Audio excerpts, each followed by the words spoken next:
కొద్దిగా డిస్టర్బ్ అవుతుందన్న ప్లీజ్.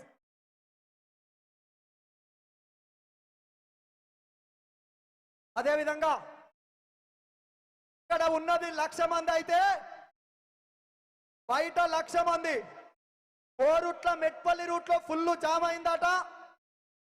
ఇక్కడ రేవంత్ రెడ్డి పెట్టుకున్నటువంటి పోలీసు వాళ్ళు ఆపేసిరు. కాబట్టి ఏడ నువ్వు ఆపుకున్నా కూడా కేసీఆర్ గారి ప్రసంగాన్ని తెలంగాణలో ఉండబడినటువంటి ప్రతి బిడ్డ యూట్యూబ్ ఆన్ చేసుకొని ఇళ్లలో కూర్చొని చూస్తున్నారు బిడ్డ. మీరు ఏం బాధపడకురి, అవునా కదా? గట్టిగా ఒకసారి చేతులు ఎత్తాలి. జై తెలంగాణ, జై కేసీఆర్. ఉత్తమ మాటలు చెప్పే రేవంత్ రెడ్డి.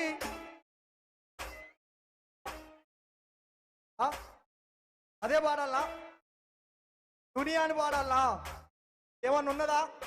పాటలు నేను కాదు, వాళ్ళే చెప్తున్నారు. రేవంత్ రెడ్డివి ఉత్తమ మాటలు కాదు, వాడు దునియా మొత్తం ఉత్తమ మాటలే చెప్తాడని. దునియా మాటలు చెప్పే రేవంత్ రెడ్డి తెలంగాణలోన 420. దునియా మాటలు చెప్పే రేవంత్ రెడ్డి తెలంగాణలోన 420. దునియా మాటలు చెప్పే, రంగ మాటలు చెప్పే, దొంగ మాటలు చెప్పే, మాయ మాటలు చెప్పే, అవునా కదా? ఇవన్నీ అనకూడదు కానీ బరాబర్ అంటాం. కేసీఆర్ గారు లాంటి మహానాయకుడిని పట్టుకొని ఎవరికి నువ్వు జాతిపిత అని మాట్లాడతాడు. ఎస్, బరాబరి తెలంగాణకు జాతిపిత ఎవరు? కేసీఆర్. గట్టిగా చెప్పాలన్నా జెండాలన్నీ పైకెత్తి. జగిత్యాలంటే గింత చల్లగుంటే కుదరదు. ఖచ్చితంగా తెలంగాణకు జాతిపిత ఎవరు? కేసీఆర్. ఎవరు? కేసీఆర్. ఎవరు? కేసీఆర్. తెలంగాణకు జాతిపిత బరాబర్ కేసీఆర్. తెలంగాణ పాట పాడాలి అనుకున్నప్పుడే నరహంతక చంద్రబాబు నాయుడు బూటకపు ఎన్కౌంటర్లు చేయించిండు ఆ రోజు. అట్లాంటి సమయంలో ఇట్లాంటి వేదికలు కట్టి వందలాది మంది కళాకారుల్ని తయారు చేసి మాలాంటి వాళ్లకు గుండె ధైర్యం ఇచ్చిండు కేసీఆర్. అందుకే తెలంగాణ జాతిపిత, అవునా? ఉత్తమ మాటలు చెప్పే రేవంత్ రెడ్డి తెలంగాణలోన 420. ఉత్తమ మాటలు చెప్పే రేవంత్ రెడ్డి తెలంగాణలోన 420. ఓటుకున్నాడు అనా, మీరు గట్టిగా అనాలి. పక్కనే ఉన్నటువంటి మేడిగడ్డకు ఎట్లనన్నా కేసీఆర్ గారు మీటింగ్ను డైవర్ట్ చేయాలి, ప్రజల్ని కన్ఫ్యూజన్ చేయాలని ఇలా మేడిగడ్డల మీటింగ్ పెట్టుకున్నాడు. కానీ ఆడ మీడియాలో పిఆర్పి రేటింగ్ లేక ఇప్పుడే వెయిట్ చేస్తుండట. కాబట్టి గట్టిగా చెప్పాలి. రైతుల్ని మోసం చేసిండు, నిరుద్యోగుల్ని మోసం చేసిండు, మహిళల్ని మోసం చేసిండు. ఇట్లాంటి వాళ్ళని ఏమంటారు? ఏమంటారు? పట్టచోర్ దొంగ, అంతేనా? దునియా మాటలు చెప్పే రేవంత్ రెడ్డి తెలంగాణలోన 420. దునియా మాటలు చెప్పే రేవంత్ రెడ్డి దునియాలోన 420. ఓటుకున్నాడు దొంగవు నీవు. గట్టిగా చెప్పాలి, గట్టిగా చెప్పాలి. ఓటుకున్నాడు దొంగవు నీవు. ఓటుకున్నాడు దొంగవు నీవు. చంద్రబాబుకు దొంగవు నీవు. చంద్రబాబుకు దొంగవు నీవు. ఉత్తమ మాటలు చెప్పే, దొంగ మాటలు చెప్పే, మాయ మాటలు చెప్పే, లంక మాటలు చెప్పే రేవంత్ రెడ్డి తెలంగాణలోన 420. ఉత్తమ మాటలు చెప్పే రేవంత్ రెడ్డి తెలంగాణలోన 420. మాయ మాటలు చెప్పే రేవంత్ రెడ్డి తెలంగాణలోన 420. మాయ మాటలు చెప్పే రేవంత్ రెడ్డి తెలంగాణలోన 420. గట్టిగా చెప్పండి.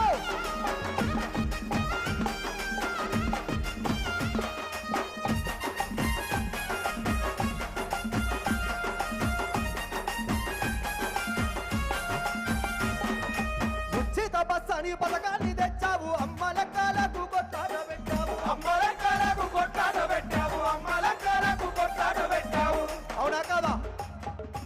వెనకట నీళ్ల కోసం కొట్టుకున్నాం. కేసీఆర్ గారు వచ్చిన తర్వాత మిషన్ భగీరథ తోటి మనందరి ధూప తీర్చిండు కేసీఆర్. కానీ రేవంత్ రెడ్డి వచ్చిన తర్వాత బస్సు ఎక్కి బస్సు టికెట్ల కోసం, బస్సు సీట్ల కోసం కొట్టుకున్నారు, అవునా? అవునా?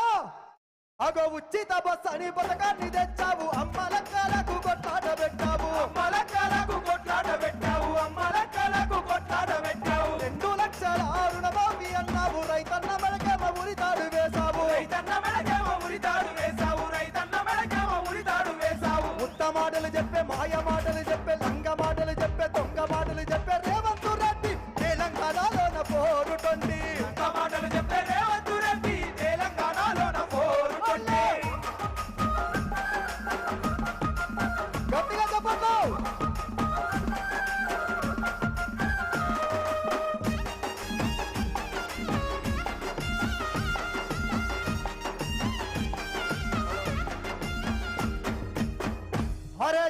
జనం ప్రభంజనం జజ్జన కరిమోత మన జగిత్యాల కూత. అక్కడ స్క్రీన్ బంద్ అయిందట, జర ఆన్ చేయండి అన్న.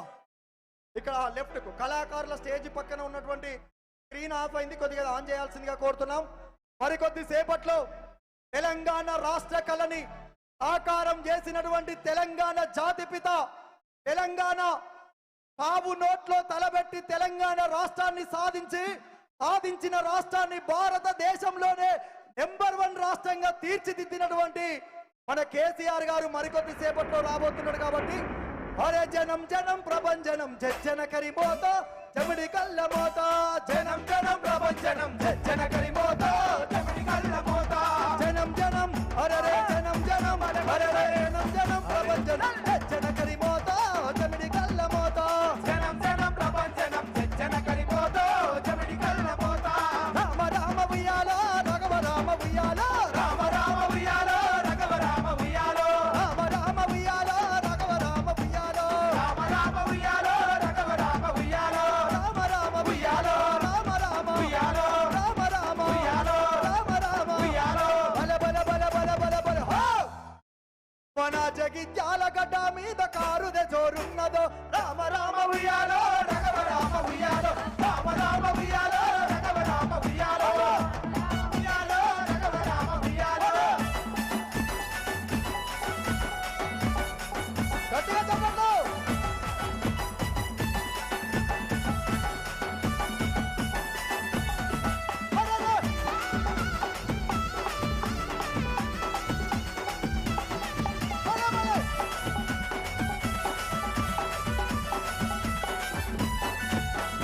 జగిత్యాల గడ్డ మీద యుద్ధం పుట్టింది రాజా గొరే చంపన, సిద్ధంగా మంది రాజా గొరో చంపన. జగిత్యాల గడ్డ మీద యుద్ధం పుట్టింది రాజా గొరే చంపన, సిద్ధం పుట్టింది రాజా గొరో చంపన. జగిత్యాల గడ్డ మీద జగిత్యాల గడ్డ మీద జగిత్యాల గడ్డ మీద అన్నా ఒక్కసారి జగిత్యాలందరూ ఒక్కసారి జై కొట్టుకోండి గట్టిగా, చేతులన్నీ పైకెత్తాలి. అగో జగిత్యాల గడ్డ మీద యుద్ధం పుట్టిందా లేదా? నాడు తెలంగాణ రైతాంగంలో తెలంగాణ జైత్రయాత్ర మొదలైతే మళ్ళొక్కసారి ఈరోజు కాంగ్రెస్ ప్రభుత్వం మెడలు వంచాలంటే అగో జగిత్యాల గడ్డ మీద యుద్ధం పుట్టింది జాగరే చంపన, జాగరే చంపన. జగిత్యాల గడ్డ మీద యుద్ధం పుట్టింది రారే చంపన, యుద్ధం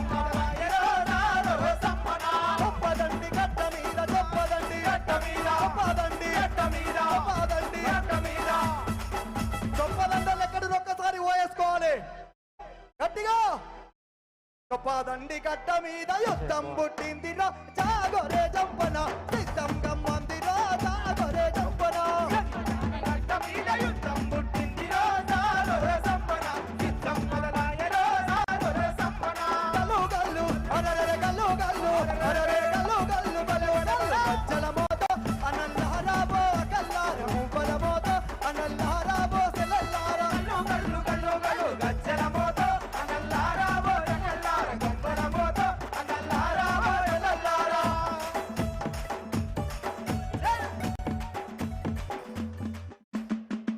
అన్న దయచేసి వెనక్కి వెళ్ళాలా ప్లీజ్.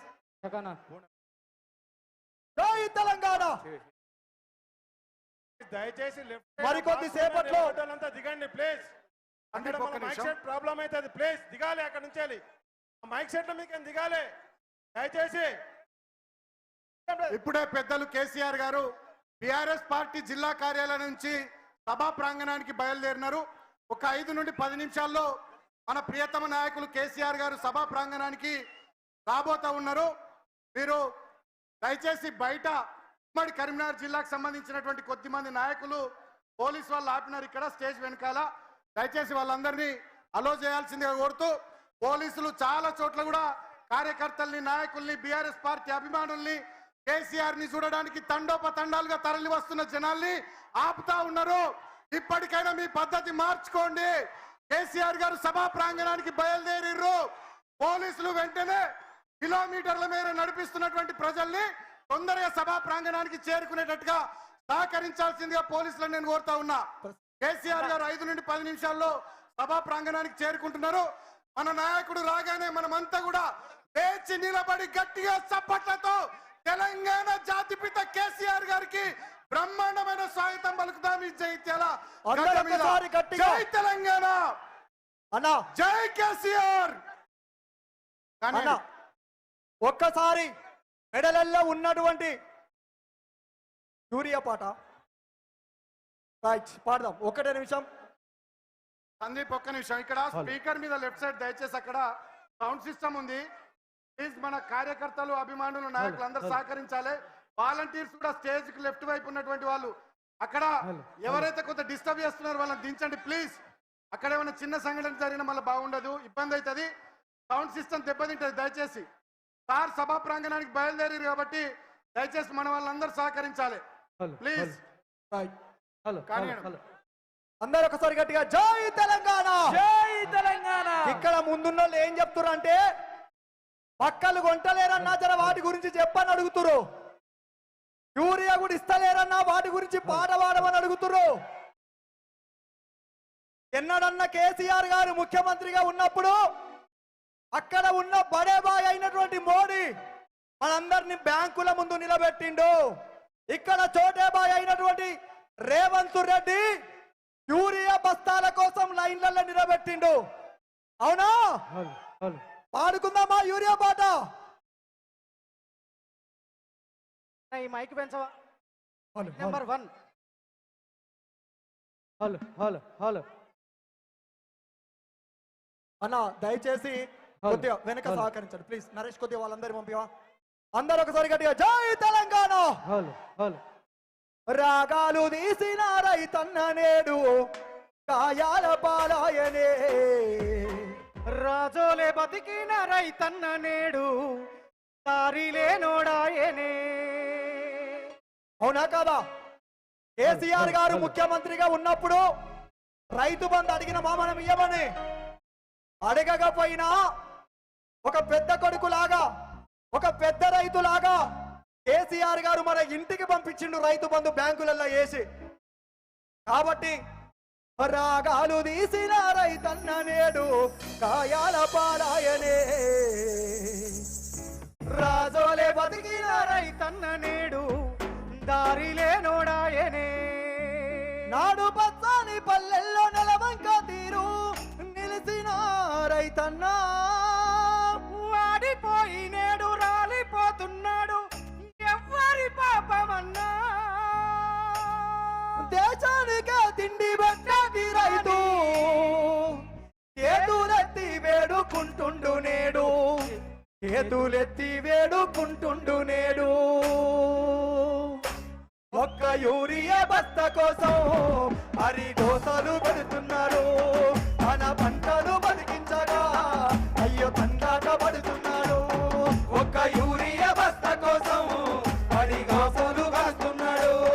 మన పంటలు బతికించగా అయ్యో తండాట పడుతున్నాడు. గట్టిగా చెప్పట్లు. మరికొద్ది సేపట్లో తెలంగాణ జాతిపిత కేసీఆర్ గారు వేదిక వద్దకు రాబోతున్నారు. గట్టిగా చెప్పట్లు. గులాబీ జెండాలన్నీ ఒక్కసారి పైకెత్తాలి.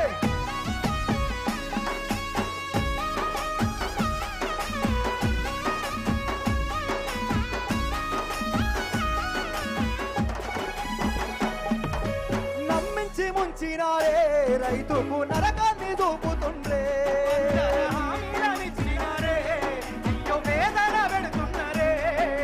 నమ్మించి ముంచినారే రైతుకు నరకాన్ని చూపుతుండ్రే, వందన హామీలనిచ్చినారే అయ్యో నరకాన్ని పెడుతున్నారే. ఇట్లా హామీలు ఇచ్చి ఈ తెలంగాణ రాష్ట్రాన్ని సుభిక్షంగా బతుకుతున్నటువంటి ఈ తెలంగాణ రాష్ట్రాన్ని సర్వనాశనం చేస్తుంది ఈ కాంగ్రెస్ పార్టీ. కాంగ్రెస్ పార్టీకి ఇవాళ ఒక జ్వరం పట్టుకున్నది. ఏం ఫీవర్ పట్టుకుందో చెప్పనా? కానీ మీరందరూ ఒక్కసారి గట్టిగా జై తెలంగాణ, జై తెలంగాణ. మన తెలంగాణలో ఒక్క నిమిషం మానుకోట, ఒక్క నిమిషం. అన్న దయచేసి పెద్దలు కేసీఆర్ గారు ఇటువైపు నుండి వస్తున్నారు. వేదిక పైన ఉన్నటువంటి వాళ్ళందరూ దయచేసి కూర్చోవాలి మీరు ప్లీజ్. మనోహర్ రెడ్డి అన్న వేణు మనోహర్ రెడ్డి గారు మీరంతా కూర్చోవాలి దయచేసి ప్లీజ్. ఒక్కరు కూడా జక్కుల నారాజ్ ఒక్కరు కూడా వేదిక పైన నిలబడి ఉండొద్దు దయచేసి. అందరు కూర్చోవాలి. సార్ వస్తున్నప్పుడు ఎవరు కూడా ఇటువైపు కొంచెం ముందుకు రావద్దు దయచేసి. జిల్లా పార్టీ అధ్యక్షులు విద్యాసాగర్ రావు గారు రిసీవ్ చేసుకుంటారు. అదే విధంగా మాజీ మంత్రివర్యులు కొప్పుల ఈశ్వర్ గారు సార్ను రిసీవ్ చేసుకుంటారు. అదేవిధంగా ఎమ్మెల్సీ ఎల్రమణ గారు రిసీవ్ చేసుకుంటారు. పెద్దలు కేసీఆర్ గారు సభా ప్రాంగణానికి ఒక 2 నిమిషాల్లో రీచ్ అవుతారు కాబట్టి వేదిక పైన ఉన్నటువంటి పెద్దలంతా క్రమశిక్షణతో సహకరించాల్సిందే విజ్ఞప్తి. జై తెలంగాణ, జై జై తెలంగాణ, జై తెలంగాణ. 5 minutes. 5 నిమిషాలలో కేసీఆర్ గారు వేదిక వద్దకు రాబోతున్నాడు కాబట్టి ఎట్లా ఉండాలి? గట్టిగా జెండాలన్నీ పైకెత్తి కేసీఆర్ గారికి గులాబీ వనం తోటి స్వాగతం పలకాలి. జై తెలంగాణ, జై జై తెలంగాణ. ఒక్కసారి జై తెలంగాణ, జై తెలంగాణ. మనం ఒక పాట పాడుకుంటాం ఎప్పటికీ. రామ రామ ఎల్లమ్మకో రాముల పరశాన్ ఎల్లమ్మకో. ఇప్పుడు ఎల్లమ్మకో తీసేసి రాముల పరశాన్ తీసేసి ఏం పెట్టుకుందాం? రామ రామ కాంగ్రెస్ కో శివనన్న పరశాన్, శివనన్న పరశాన్ కాంగ్రెస్ కో. పరశాన్ పట్టుకుందా లేదా? అరే కేసీఆర్ పరశాన్ కాంగ్రెస్ కో. ఒక్కసారి గట్టిగా జై తెలంగాణ, జై తెలంగాణ. రామ రామ రామ రామ రామ రామ రామ రామ కాంగ్రెస్ కో కేసీఆర్ పరశాన్ కాంగ్రెస్ కో. రామ రామ కాంగ్రెస్ కో కేసీఆర్ పరశాన్ కాంగ్రెస్ కో. ఒక్క నిమిషం. ఏమైందన్న ఎందుకు అట్లా చూస్తున్నారు? ఎందుకే అట్లా చేస్తున్నావు? కూసో. ఒక్కసారి గట్టిగా జై తెలంగాణ. రామ రామ రామ రామ రామ రామ రామ రామ కాంగ్రెస్ కో కేసీఆర్ పరశాన్ కాంగ్రెస్ కో. రామ రామ కాంగ్రెస్ కో కేసీఆర్ పరశాన్ కాంగ్రెస్ కో. రామ రామ కాంగ్రెస్ కో కేసీఆర్ పరశాన్ కాంగ్రెస్ కో. రామ రామ కాంగ్రెస్ కో కేసీఆర్ పరశాన్ కాంగ్రెస్ కో. రామ రామ కాంగ్రెస్ కో రామ రామ కాంగ్రెస్ కో. రామ రామ కాంగ్రెస్ కో కాంగ్రెస్ కో. కాబట్టి పరేషాన్ పట్టుకుంది కాబట్టి అదే పరేషాన్లు ఇంకా చేస్తూనే ఉండాలి. ఇందాక నేను చెప్పుకున్నట్టు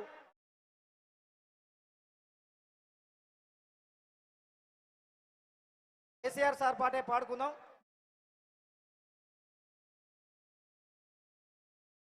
మరికొద్ది సేపట్లో కేసీఆర్ గారు వేదిక వద్దకు రాబోతున్నాడు కాబట్టి అందరం ఒక్కసారి మెడలల్లో ఉన్న జెండాలన్నీ చేతులలోనే ఉండాలి. ఇక్కడ 1,00,000 మంది ఉంటే 2 చేతులు ఎత్తితే 2 లక్షల మంది అవుతాం కాబట్టి ఒక్కసారి 2 చేతులు పైకెత్తి జై తెలంగాణ, జై కేసీఆర్, జై కేసీఆర్, జై కేసీఆర్, జై కేసీఆర్, జై తెలంగాణ, జై తెలంగాణ, జై తెలంగాణ, జై తెలంగాణ. మరికొద్ది సేపట్లో మనందరి తెలంగాణ జాతిపిత ఎప్పుడెప్పుడా అని ఎదురు చూస్తున్నటువంటి ఆసారా పెన్షన్ ఇచ్చి అవ్వలని ఆదుకున్నటువంటి మనందరి జాతిపిత కేసీఆర్ గారు కళ్యాణ లక్ష్మి ఇచ్చి మన ఇంటి పెద్ద కొడుకైన మనందరి జాతిపిత కేసీఆర్ గారు మరికొద్ది సేపట్లో వేదిక వద్దకు రాబోతున్నాడు కాబట్టి అందరం ఇదే చేస్తూ ఉండాలి. ఉంటారా? ఉంటారు కదా? అరే జగిత్యాల గడ్డ మీద చెంగు సైర నూదుదాము కేసీఆర్ తొవ్వలోన జెండలెత్తి పట్టుదాం అప్పతోడ అయ్యతోడ కట్టుకున్న ఆలితోడ. ఏం చెప్తున్నానో జర్ర చెవులు పెట్టి వినాలి, మీరు అందరూ ఆలకించాలి. అరే జగిత్యాల గడ్డ మీద చెంగు సైర నూదుదాము కేసీఆర్ తొవ్వలోన జెండలెత్తి పట్టుదాం అప్పతోడ అయ్యతోడ కట్టుకున్న ఆలితో పిల్ల జల్ల పైన జెండలెత్తి పట్టుదాం. అరే అట్టాంచు, అరే అట్టాంచు, చల్ అట్టాంచు కాంగ్రెస్ కంపు ఇడ దిగింది గులాబీ గుంపు. అట్టాంచు కాంగ్రెస్ కంపు ఇడ దిగింది గులాబీ గుంపు. అట్టాంచు కాంగ్రెస్ కంపు ఇడ దిగింది గులాబీ గుంపు. అట్టాంచు కాంగ్రెస్ కంపు ఇడ దిగింది గులాబీ గుంపు. అట్టాంచు, అరే అట్టాంచు, చల్ అట్టాంచు బీజేపీ కంపు. ఏం చెప్పాలి? నేను అట్టాంచ్ అంటే మీరు బీజేపీ కంపనాలే. అరే అట్టాంచు, అరే అట్టాంచు, అరే అట్టాంచు బీజేపీ కంపు ఇడది కింది గులాబీ గుంపు అట్టాంచు బీజేపీ కంపు ఇడది కింది గులాబీ గుంపు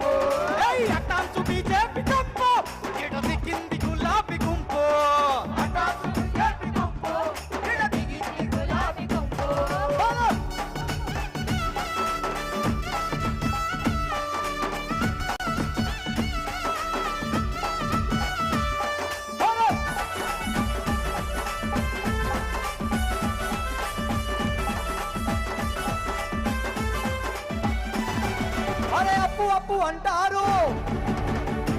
ఏం చెప్తున్నాడు రేవంత్ రెడ్డి అంటే 10 సంవత్సరాల కాలంలో కేసీఆర్ గారు అప్పు చేసిపోయిందని చెప్తున్నాడు. మరి నువ్వేం చేసినవా 2 ఏళ్ళు ఆయన వచ్చి? కొంచెం వెనక్కి పోరా 3,50,000 పైన చేసిండు రేవంత్ రెడ్డి. కొంచెం దిగండి. ఏమన్నా కట్టిండా? ఏమన్నా ఇచ్చిండా? గట్టిగా చెప్పాలన్నా ఇచ్చిండా? ఏమన్నా కట్టిండా? కట్టిన కూల్స్ తప్ప వాడు ఇచ్చింది లేదు, సచ్చింది లేదు. అందుకనే అరే అప్పు అప్పులు అంటారు, అప్పు చేసిండంటారు. రైతు బంధు రాలేదా, ఆసరా అందలేదా, గురుకులాలు కట్టలేదా, చెరువులన్నీ తొవ్వలే. ఇన్ని చేస్తే అప్పు రాదా, ఇచ్చేదన్న మీకు లేదా? ఏం అరే చెప్తున్నాడు? అట్టాసు, అరే అట్టాంచు అరే అటాంచు కాంగ్రెస్ కంపు ఈడ దిగింది గులాబీ గుంపు. అరే అటాంచు కాంగ్రెస్ కంపు ఈడ దిగింది గులాబీ గుంపు. అట్టాంచు బీజేపీ కంపు ఇడది కింది గులాబీ గుంపు అటాంచు బీజేపీ కంపు ఈడ దిగింది గులాబీ గుంపు. అరే అశోక్ అన్న ఇది పెంచవా? అన్నా, కాళేశ్వరం కట్టిండు, కాళేశ్వరం కట్టిండు, కరువు నెల్ల కొట్టిండు, రైతు బీమా ఇచ్చిండు, భగీరథ తెచ్చిండు. ఏం చెప్తున్నానా? ఒక్కసారి ఏం చెప్తున్నానో ఆలోచించు. ఇందాక చెప్పిన కదా, కేసీఆర్ సార్ అప్పు చేసినట్టుగా గొర్రె పిల్లలు ఇచ్చిండు, చేప పిల్లలు ఇచ్చిండు, దళిత బంధు ఇచ్చిండు, బీసీ బంధు తెచ్చిండు, కలెక్టర్ సార్లకు బిల్డింగు కట్టిండు, తెలంగాణ రాష్ట్రాన్ని నెంబర్ 1 చేసిండు. అరే ఇన్ని చేస్తే అప్పు కాదా? కాంగ్రెస్ వాళ్ళని అడగాలి మనం. ఒక్కసారి మీ తరపు నుంచి అరే ఇన్ని చేస్తే అప్పు కాదా, ఇచ్చతన్న మీకు లేదా? అటాంచు అటాంచు అరే అటాంచు కాంగ్రెస్ కంపు ఈడ దిగింది గులాబీ గుంపు. అరే అటాంచు కాంగ్రెస్ కంపు ఈడ దిగింది గులాబీ గుంపు. అటాంచు బీజేపీ కంపు ఇడది కింది గులాబీ గుంపు. అటాంచు బీజేపీ కంపు ఈడ దిగింది గులాబీ గుంపు.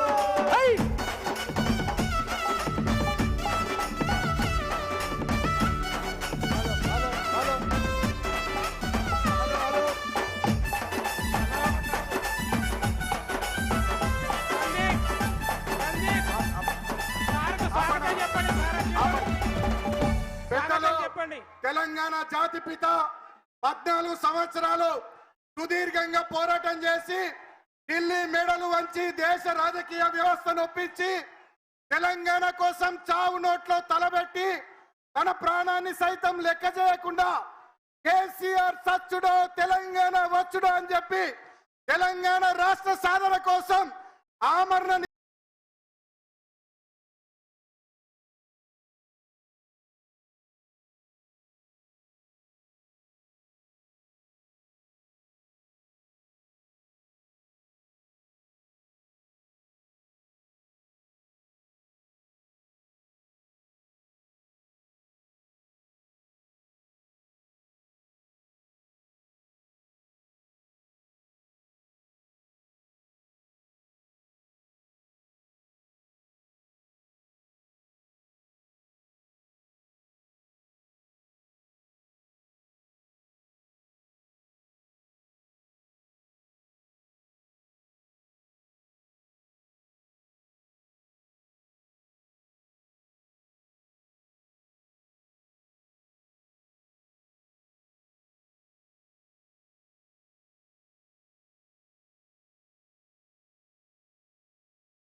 పెద్దలు గౌరవనీయులు తెలంగాణ జాతిపిత కేసీఆర్ గారు సభ ప్రాంగణానికి విచ్చేస్తున్నారు. వేదికపైకి గట్టిగా చప్పట్లతోని మన నాయకుడు తావు నోట్ల తలబెట్టి తెలంగాణ తెచ్చిన నాయకుడు, తెలంగాణ ప్రజల కష్టాలకు కన్నీళ్లు పోగొట్టినటువంటి తెలంగాణ జాతిపిత కేసీఆర్ గారికి స్వాగతం, సుస్వాగతం.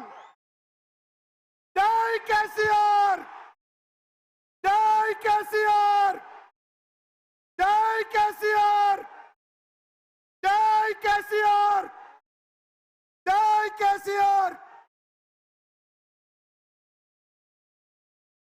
బ్యాక్గ్రౌండ్ లో సాంగ్ ప్లే చేయమా.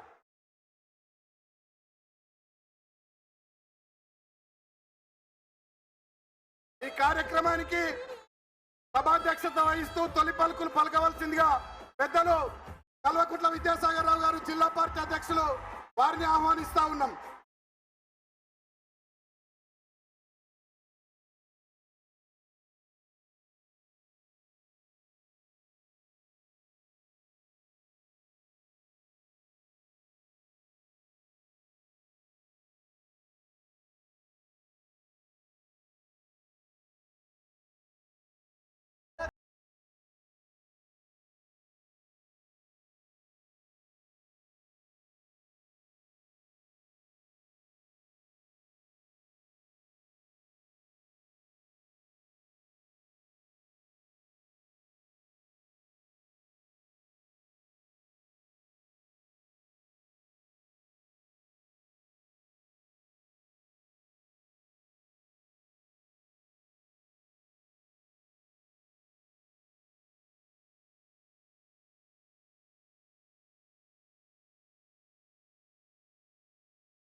అందరికీ నమస్కారాలు తెలియజేస్తూ ఈరోజు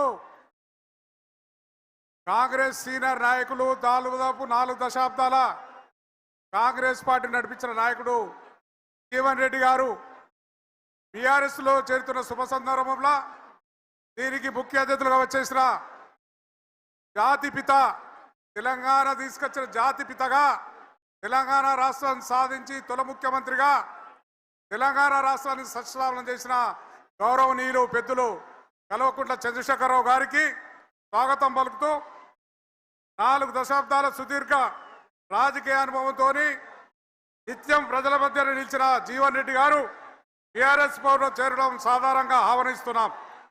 ఈ సభా వేదిక అయిన ఆశీస్సులైన జిల్లాకు చెందిన మాజీ మంత్రివర్యులు కొప్పుల ఈశ్వర్ గారు, జగిత్యాల వాసి ప్రస్తుత ఎమ్మెల్సీ ఎల్ రమణ గారు, కొరుట్ల శాసనసభ్యులు డాక్టర్ కల్వకుంట్ల సంజయ్ గారు, చొప్పదండి మాజీ సభ్యులు సుంక రవిశంకర్ గారు, వేములవాడ నియోజకవర్గం ఇన్ఛార్జ్ లక్ష్మీనరసింహరావు గారు, మాజీ మంత్రులు, అదేవిధంగా కరీంనగర్ ఎమ్మెల్యే మాజీ మంత్రి కమలాకర్ గారు, హుజరాబాద్ శాసనసభ్యులు పాడి కౌశిక్ గారు, ఉమ్మడి కరీంనగర్ జిల్లాకు చెందిన నియోజకవర్గ ఇన్ఛార్జీలు, అదేవిధంగా వేదిక మీద ఆశీస్సులైన ఎంపీలు, మాజీ ఎంపీలు, ఎమ్మెల్యేలు, మాజీ ఎమ్మెల్యేలు, ఎమ్మెల్సీలు, మాజీ ఎమ్మెల్సీలు, మాజీ జడ్పీ చైర్మన్లకు స్వాగతం పలుకుతూ, అదేవిధంగా జగిత్యాల జిల్లా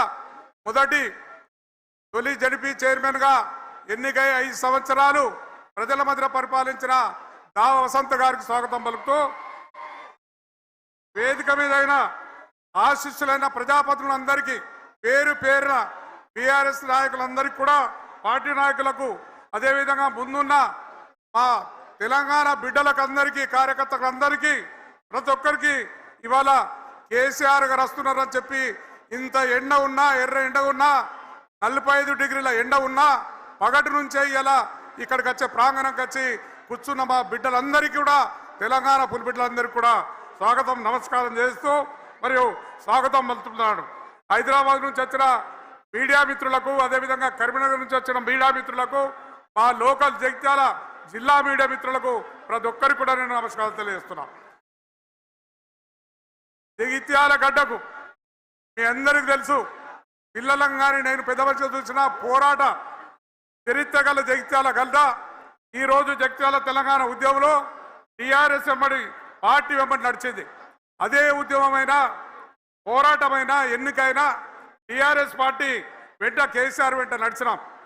ఈ ప్రాంత ప్రజలు మొన్న ఎన్నికల్లో కూడా బీఆర్ఎస్కి పట్టం కట్టారు.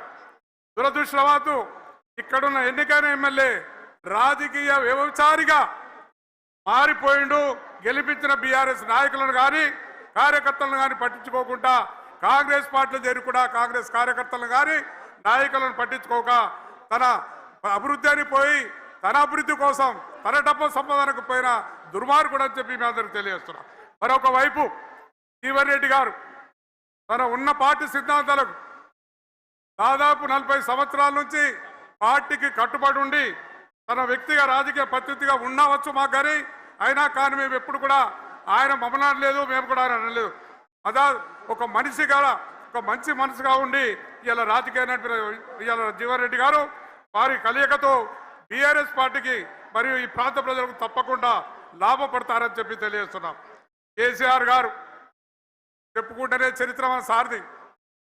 ఒక్క మనిషి బయలుదేరి రాష్ట్రాన్నంతా ఏకం చేసి 14 సంవత్సరాలు పోరాటం చేసి దాని ప్రాణాన్ని కూడా భయపడకుండా ప్రాణాన్ని అర్పించడానికి సిద్ధమైపోయి ఇలా పోరాటంలో పులి నోట్ల చావు నోట్ల తలబెట్టి ఇవాళ తెచ్చిన కేసీఆర్ గారు ఇన్ని సంవత్సరాలు పరిపాలించి మనందరికీ కూడా ఎన్నో విధాలలో నీటి విషయంలో కానీ రైతాంగానికి కానీ యువతకు కానీ ప్రతి ఒక్కరికి కూడా అన్ని విధాల ఇలా లాభం చేసిన వ్యక్తి. తెలంగాణ రాష్ట్రాన్ని అన్ని విధాల భారతదేశంలో నెంబర్ 1 దేశంగా చేసిన వ్యక్తి కేసీఆర్ గారు అని మరి అందరికీ తెలుసు.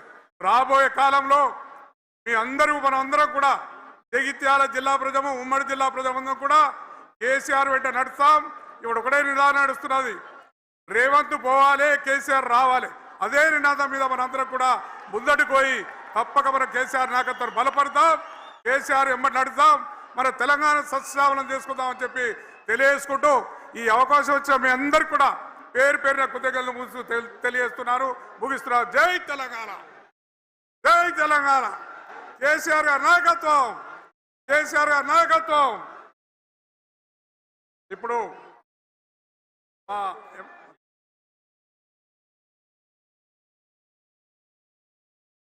జగిత్యాల పట్టణంలో నిర్వహిస్తున్నటువంటి ప్రజా ఆశీర్వాద సభకి ఇచ్చేసినటువంటి గౌరవనీయులు తెలంగాణ సాధకులు, తెలంగాణ జాతి పిత, తెలంగాణ రాష్ట్ర ప్రజల యొక్క ఆశా జ్యోతి కేసీఆర్ గారి సభకు రావడం మనందరికీ గర్వకారణం. జగిత్యాల జిల్లా ఉద్యమాల కిల్లా. ఆనాడు ప్రజా ఉద్యమాలు ఈ గడ్డ ముందు నుంచే ప్రారంభమైనాయి. ఈనాడు కేసీఆర్ గారి ప్రజా ఆశీర్వాద యాత్ర ద్వారా ఈ యొక్క జగిత్యాల గడ్డ మీద నుంచే ఈ ప్రజా కంటక కాంగ్రెస్ ప్రభుత్వం రేవంత్ రెడ్డి ప్రభుత్వానికి చరమగీతం పాడేటువంటి రోజులు దగ్గర పడ్డాయి. అందుకే ఈరోజు ప్రజా అభిప్రాయం మేరకు ఈ యొక్క సభ నిర్వహించబడతా ఉంది. అంతేకాకుండా ఈ సందర్భంగా అనేక సంవత్సరాల కాంగ్రెస్ పార్టీలో అనుభవం ఉన్నటువంటి ప్రజా నాయకులు, అదేవిధంగా వారితో పాటు వేలాది మంది కార్యకర్తలు, అనేక మంది ప్రజా ప్రతినిధులు ఈరోజు బీఆర్ఎస్ పార్టీలో కేసీఆర్ గారి సమక్షంలో చేరుస్తున్న సందర్భంగా పెద్దలు జీవన్ రెడ్డి గారికి గౌరవనీయులు బీఆర్ఎస్ పార్టీ అధినేత కేసీఆర్ గారు కండువా కప్పి వారిని పార్టీలోకి ఆహ్వానించవలసిందిగా కోరుతా ఉన్నాను.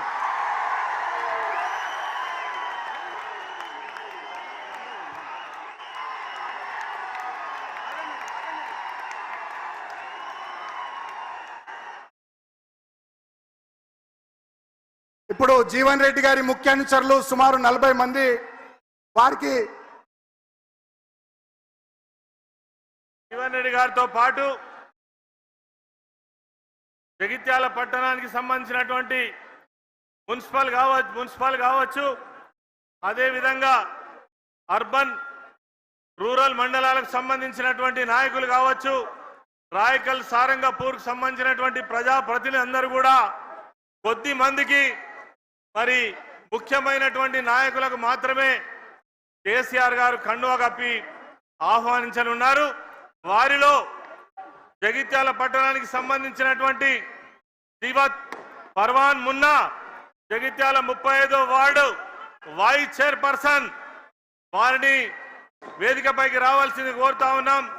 అల్లాల సరిత రమేష్ రావు గారు 15వ వార్డు కౌన్సిలర్, గాజుల రాజేందర్ గారు 50వ వార్డు కౌన్సిలర్, రాగుల ప్రదీప్ గారు 3వ వార్డు కౌన్సిలర్, సిరికొండ పద్మ నరసింహరావు గారు 21వ వార్డు కౌన్సిలర్, బైరనేని భాగ్య గోపీరావు గారు 28వ వార్డు కౌన్సిలర్, తోపారపు లావణ్య రజనీకాంత్ గారు 29వ వార్డు కౌన్సిలర్, తామల జమున రాజశేఖర్ గారు 25వ వార్డు కౌన్సిలర్, అదేవిధంగా బత్తిని మహేశ్వరి నాగరాజు గారు 9వ వార్డు కౌన్సిలర్, కల్లెపల్లి దుర్గయ్య గారు మున్సిపల్ మాజీ ఫ్లోర్ లీడర్, అప్పాల అశోక్ గారు జగిత్యాల మాజీ కౌన్సిలర్, చెట్పల్లి సుధాకర్ రావు గారు, అదేవిధంగా పద్మశాలి సంఘం నాయకులు నెహాల్ జగిత్యాల మైనార్టీ నాయకులు, వీరితో పాటు అనేక మంది సర్పంచులు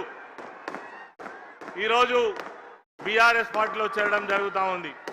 జన్ను రాజేందర్ గారు చెలగల్ సర్పంచ్, అదేవిధంగా పొట్టపత్తిని సతీష్ గారు కన్నాపూర్ సర్పంచ్, నల్ల కవితా స్వామిరెడ్డి గారు లక్ష్మీపూర్ సర్పంచ్, చెవుల గంగన్న గారు తోమలపల్లి సర్పంచ్, ముక్కునూరు వంశీ నర్సింగాపూర్ సర్పంచ్, పల్లె లక్ష్మీ రవి వెల్దుర్తి సర్పంచ్, ఇండ్ల జమునా రాజేందర్ హజీపూర్ సర్పంచ్, బాలె రవి గారు కల్లపల్లి సర్పంచ్, పాసాల రాధా మల్లేశం గారు గుట్రాజుపల్లి సర్పంచ్, శ్రీలం రాజేందర్ గారు దరూర్ సర్పంచ్, దమ్ము మల్లారెడ్డి గారు హుస్నాబాద్ సర్పంచ్, గుమ్మడి సంతోష్ గారు కుమ్మరిపల్లి సర్పంచ్, తిరుపురం లక్ష్మీ గంగాధర్ గారు అయోధ్య సర్పంచ్, కొడిపల్లి రాజవ్వ అంజన్న గారు బోర్నపల్లి సర్పంచ్, నల్ల స్వామిరెడ్డి గారు, ఆకుల రమేష్ గారు కోనాపూర్ సర్పంచ్, ఆలూరు సర్పంచ్, గొడిసె జితేందర్ యాదవ్ తుంగూరు సర్పంచ్, గర్వందుల నరేష్ గౌడ్ లక్ష్మీపూర్ సర్పంచ్, సిఆర్ దేశాయ్ జగిత్యాల మాజీ municipal chairman, T Vijayalakshmi Jagtial మాజీ municipal chairman, Radha Ramesh Babu Jagtial rural మాజీ ఎంపీపీ, శ్రీరాముల గంగాధర్ జగిత్యాల అర్బన్ మాజీ ఎంపీటీసీ, గోపి మాధవి రెడ్డి రాయకల్ మాజీ MPTC, Gopi Rajireddy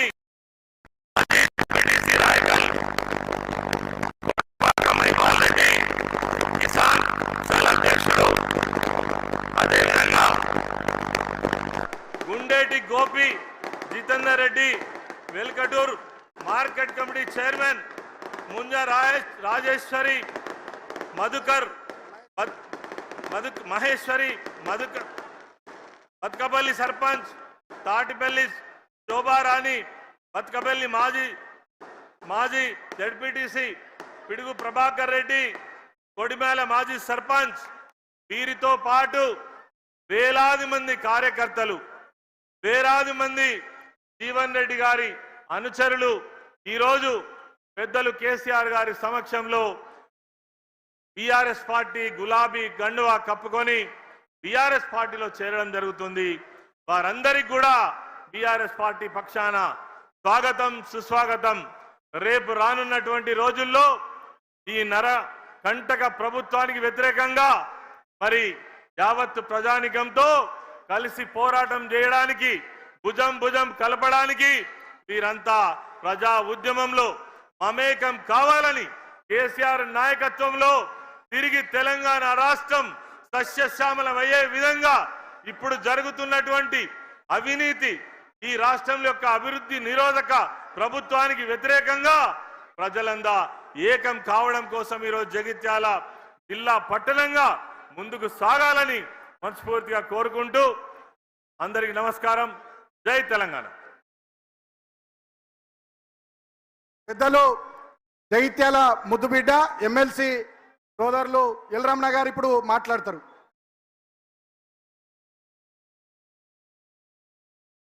TRS party ఏర్పాటు చేసినటువంటి భారీ బహిరంగ సభ, ప్రజాశ్రవ సభ, ఈ కార్యక్రమం ముఖ్య అతిథులు మన ప్రియతమ నాయకులు, తెలంగాణ సాధకులు, తెలంగాణ తొలి ముఖ్యమంత్రి, 10 సంవత్సరాలు అల్లుపెరుగకుండా సంక్షేమ అభివృద్ధి ఫలాలు అందించినటువంటి మన నాయకులు కేసీఆర్ గారికి ఈనాటి సభలో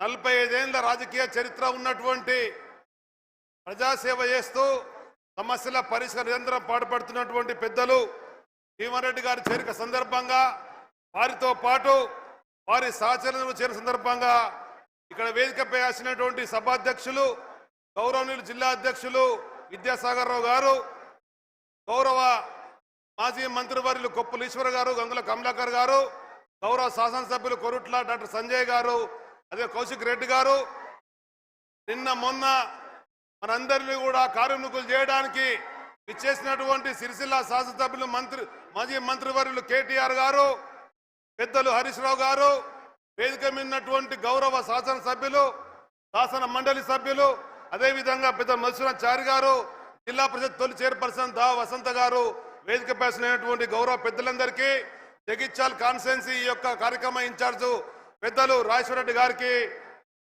సభకు ఇచ్చేసినటువంటి కేసీఆర్ గారి అభిమానులకు, బీఆర్ఎస్ పార్టీ జెండా మోస్తున్నటువంటి వీర సైనికులకు, పత్రికా మిత్రులకు ప్రతి ఒక్కరికి హృదయపూర్వక నమస్కారాలు. చాలా సంతోషం. 78లో ఇక్కడ జైత్రయాత్ర ప్రారంభమైంది. అన్నాడు జగిత్యాల జైత్రయాత్ర. నేడు మళ్ళీ బీఆర్ఎస్ పార్టీ రాజకీయ జైత్రయాత్రకు అంకురార్పణ జగిత్యాలైంది. ఇది మనందరి గర్వకారణం అని చెప్పని మనం చేస్తున్నా. పీడిత దాడిత పీడిత వర్గాల అనవర్గాల యొక్క అనగారిన వర్గాల ఆత్మ గౌరవానికి, హక్కుల పోరాటానికి నాంది పలికిన గతంలో పెద్దలు కేసీఆర్ గారు 2001లో ఆనాడు బయలుదేరినప్పుడు ఇదే జగిత్యాల వారికి అండగా ఉన్నది. ప్రభుత్వ పరిపాలన సమయంలో అండగా ఉన్నది.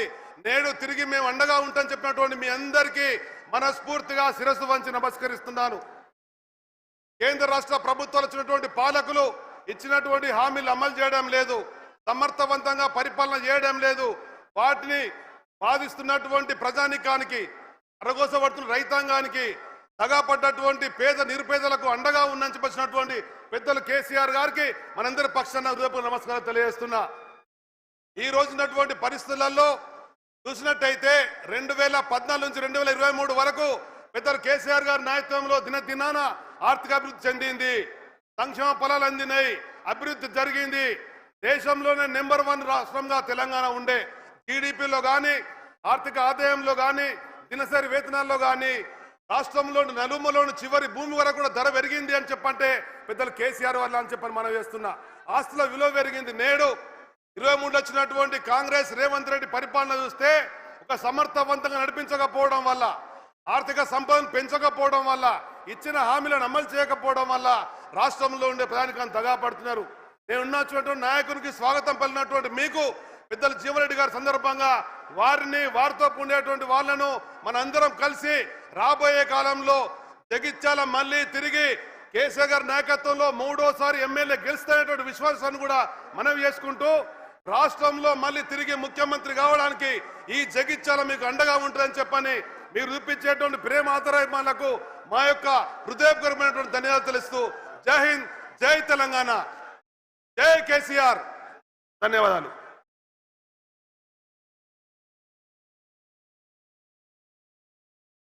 ఇప్పుడు గౌరవనీయులు సుదీర్ఘ రాజకీయ చరిత్రన్న కాంగ్రెస్లో ఉండి మాజీ మంత్రిగా, మాజీ ఎమ్మెల్యేగా పనిచేసి ఇవాళ బీఆర్ఎస్ పార్టీలో కడుతున్న పెద్దలు జీవన్ రెడ్డి గారిని వారిని ప్రసంగించవలసిందిగా కోరుతున్నాం.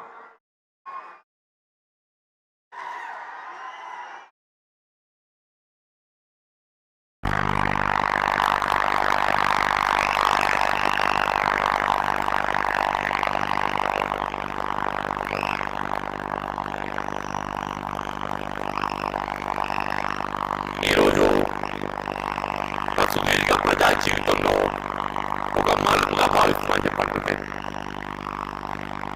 మన వాస్తవంగా ఏదైతున్నదో నా ప్రజా జీవితం పంచాయతీ సమితి అధ్యక్షుడిగా ఆరంభింపబడి 6 పర్యాలు జగిత్యాల గడ్డ మీదకెళ్ళి శాసనసభ్యుడిగా ఎంపికై 1 పర్యాయం శాసన మండలి సభ్యుడిగా ఎంపికై మీ అందరి యొక్క అండదండలతో ఆశీర్వచనాలతో ఈ స్థాయికి ఎదిగి మరి ఈరోజు ఏదైతుందో మరి ఇంతవరకు ఉన్నటువంటి ఒక పార్టీ కాంగ్రెస్ పార్టీ నా పట్ల చూపెట్టే వివక్షత సుదీర్ఘ కాలం ఏదైతుందో 4 దశాబ్దాల పైగా అన్నాడు కాంగ్రెస్ పార్టీ బలోపేతం కొరకు వాస్తవంగా మిత్రులు పెద్దలు కేసీఆర్ గారు ఏదైతుందో 99లో టీఆర్ఎస్ పార్టీ ఆవిర్భావ సందర్భంగా తెలంగాణ రాష్ట్ర ఏర్పాటు మనందరి ఆకాంక్ష మనం కలిసి మరి ప్రయాణం చేయాలని చెప్పని వారు పేర్కొన్నప్పటికీ కూడా ఏదైతుందో ఒక క్రమశిక్షణ గల కార్యకర్తగా నాడు ఏదైతుందో నేను కాంగ్రెస్ పార్టీలో కొనసాగడం జరిగింది.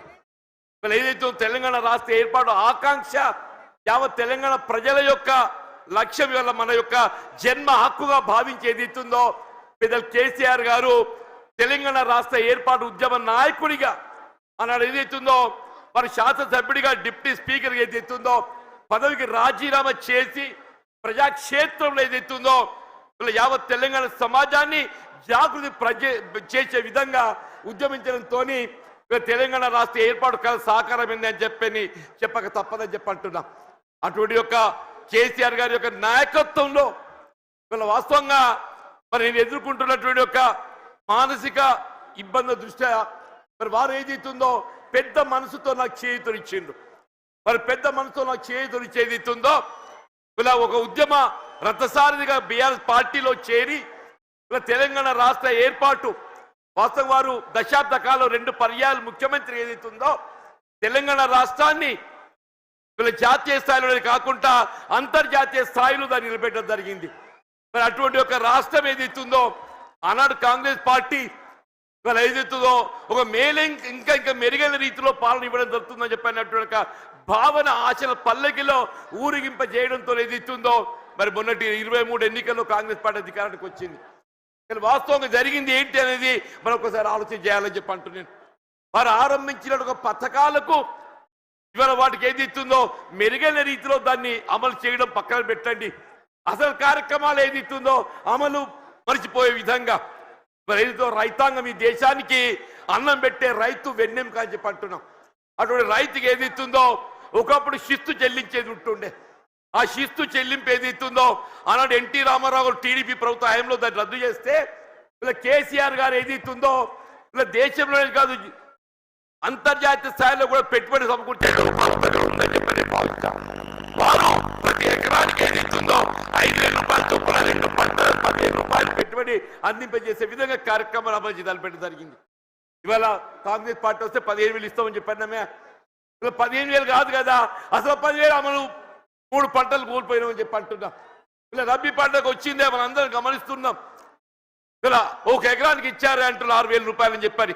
ఇలా 2వ పంట కేసీఆర్ గారి వాళ్ళ జగిత్యాల పట్టణాలకు వస్తుందని చెప్పని ఇలా ఏదైతే 2వ ఎకరా కూడా మేము ఇస్తామని చెప్పని మళ్ళీ ప్రకటన చేయడం జరిగిందని చెప్పి అంటున్నాం. మనం ఏ కార్యక్రమాన్ని తీసుకుందని చెప్పి అంటున్నాను. నేను కళ్యాణ లక్ష్మి ఆడబిడ్డల పెళ్లికి తోడ్పడే విధంగా ఏదైతున్నదో వారు 50,000 నుండి ఆరంభింపజేసి 1,00,000 రూపాయలు ఆర్థిక సాయం అందింపజేయడం అని చెప్పి అంటున్నాం. కాంగ్రెస్ పార్టీ ఏదైతుందో తులం బంగారం జోడిస్తామని చెప్పన్నారు. మరి తులం బంగారం ఏమైందో మరి ఎవరికైతే కళ్ళ రాలేదని చెప్పి అంటున్నాను. మీరు ఏ కార్యక్రమం తీసుకోండి అని చెప్పండి, రైతు బీమా పథకం అని చెప్పి అంటున్నాను. మీరు ప్రసూతి వైద్య సదుపాయం కొరకు ఏదైతుందో ఒక తల్లికి అండగా నిలవాలి, పాపకు అండగా నిలవాలని చెప్పని కేసీఆర్ కిట్ అమలు చేసి తలపెట్టడం చెప్పి అంటున్నాను. ఇలా బలహీన వర్గాలకు అండగా నిలిచే విధంగా అది ఏ వర్గమే కానివ్వండి కాక మరి తోడు నిలిచే విధంగా కార్యక్రమాలు అమలు చేసి తలపెట్టడం జరిగిందని చెప్పి అంటున్నా. మరి అటువంటి ఒక నాయకుడు మరి బీఆర్ఎస్ పార్టీ అధ్యక్షుడు తెలంగాణ రాష్ట్ర ఏర్పాటు ఉద్యమ నేత ఆధ్వర్యంలో ఏదైతుందో మరి నేను ఏదైతుందో బీఆర్ఎస్ పార్టీలో చేరి వారి నాయకత్వం పనిచేసే అవకాశం నాకు కల్పించినందుకు ఏదైతుందో నేను వారికి హృదయపూర్వకంగా ధన్యవాదాలు చెప్తామని చెప్పంటున్నాను. మరి ఏదైతుందో వాస్తవంగా మన వేదిక చూస్తుంటే మా మిత్రుడు రమణ గారు గతంలో ఈ ప్రాంతానికి ప్రాతినిధ్యం వహించిన శాసనసభ్యుడిగా పార్లమెంట్ సభ్యుడిగా ఎంపికైండు, శాసన మండలి సభ్యుడిగా కొనసాగుతుండు. ఇలా వారితో కలిసి పనిచేసేట ఒక ప్రయాణం చేసే అవకాశం నాకు లభించాలని చెప్పి అంటున్నాం. సోదరి దావ వసంత గారు వీళ్ళ జగిత్యాల జిల్లా మొట్టమొదటి జిల్లా ప్రజా పరిషత్ అధ్యక్షురాలిగా ఈ ప్రాంతానికి సేవలు అందించిందని చెప్పి అంటున్నా. మా మిత్రుడు గంగుల కమలాకర్ గారు గతంలో మంత్రివర్గగా కరీంనగర్ శాసనసభ్యుడిగా సేవలు అందించిందని చెప్పి అంటున్నా. మా సోదరుడు కౌశిక్ రెడ్డి గారు అని చెప్పి అంటున్నాను. మా మిత్రుడు విద్యాసాగరరావు గారి యొక్క తనయుడు సంజయ్, విద్యాసాగరరావు గారి తనయుడు సంజయ్, మరి సంజయ్ అంటే వేరే అనుకునేదని చెప్పి అంటున్నా. ఆయన ఈ సంజయ్ వేరు. ఈ సంజయ్ ఏదైతుందో అకుంఠిత దీక్షతో ప్రజాసేవ చేయాలనే సంకల్పంతో కేసీఆర్ నాయకత్వం కొనసాగుతున్నట్టు మా మిత్రుడు విద్యాసాగరరావు గారి తనయుడు అని చెప్పి అంటున్నాం. ఇలా జిల్లా టీఆర్ఎస్ పార్టీ అధ్యక్షుడు విద్యాసాగరరావు గారు అందరినీ సమన్వయం చేస్తాను ముందుకు వచ్చినటువంటి ఒక సోదరుడు పల్లా రాజేశ్వరరెడ్డి గారు, వేదికపై ఉన్నటువంటి ఒక శాసన మండలి సభ్యులు, ఇవాళ ఇంకా ఇతర మిత్రులు అందరూ కూడా అందరికీ నేను చేతులెత్తి నమస్కరిస్తాను చెప్పి అంటున్నాను. ఇంతకాలం ఏదైతుందో వాస్తవంగా కేసీఆర్ గారు అంటే నా మొదటి నుండి గౌరవం, ఇద్దరికి వ్యక్తిగతంగా అనుబంధం ఉందని చెప్పి అంటున్నా. మేము ఏదైతుందో విద్యార్థి దశ నుండి మేము కలిసి ప్రయాణం చేసినటువంటి వాళ్ళం. ఇలా భిన్న అభిప్రాయాలు, భిన్న రాజకీయ పార్టీలు, మరి వేదిక ఏదైతుందో మరి కలిసి ప్రయాణం చేయలేకపోయినా కానీ ఇలా అభివృద్ధిలో ఏదైతుందో వారు 2014 తెలంగాణ రాష్ట్రం ఏర్పాటు అయినాడు ఏదైతుందో నేను శాసనసభ్యులు గెలిచానని చెప్పంటున్నా.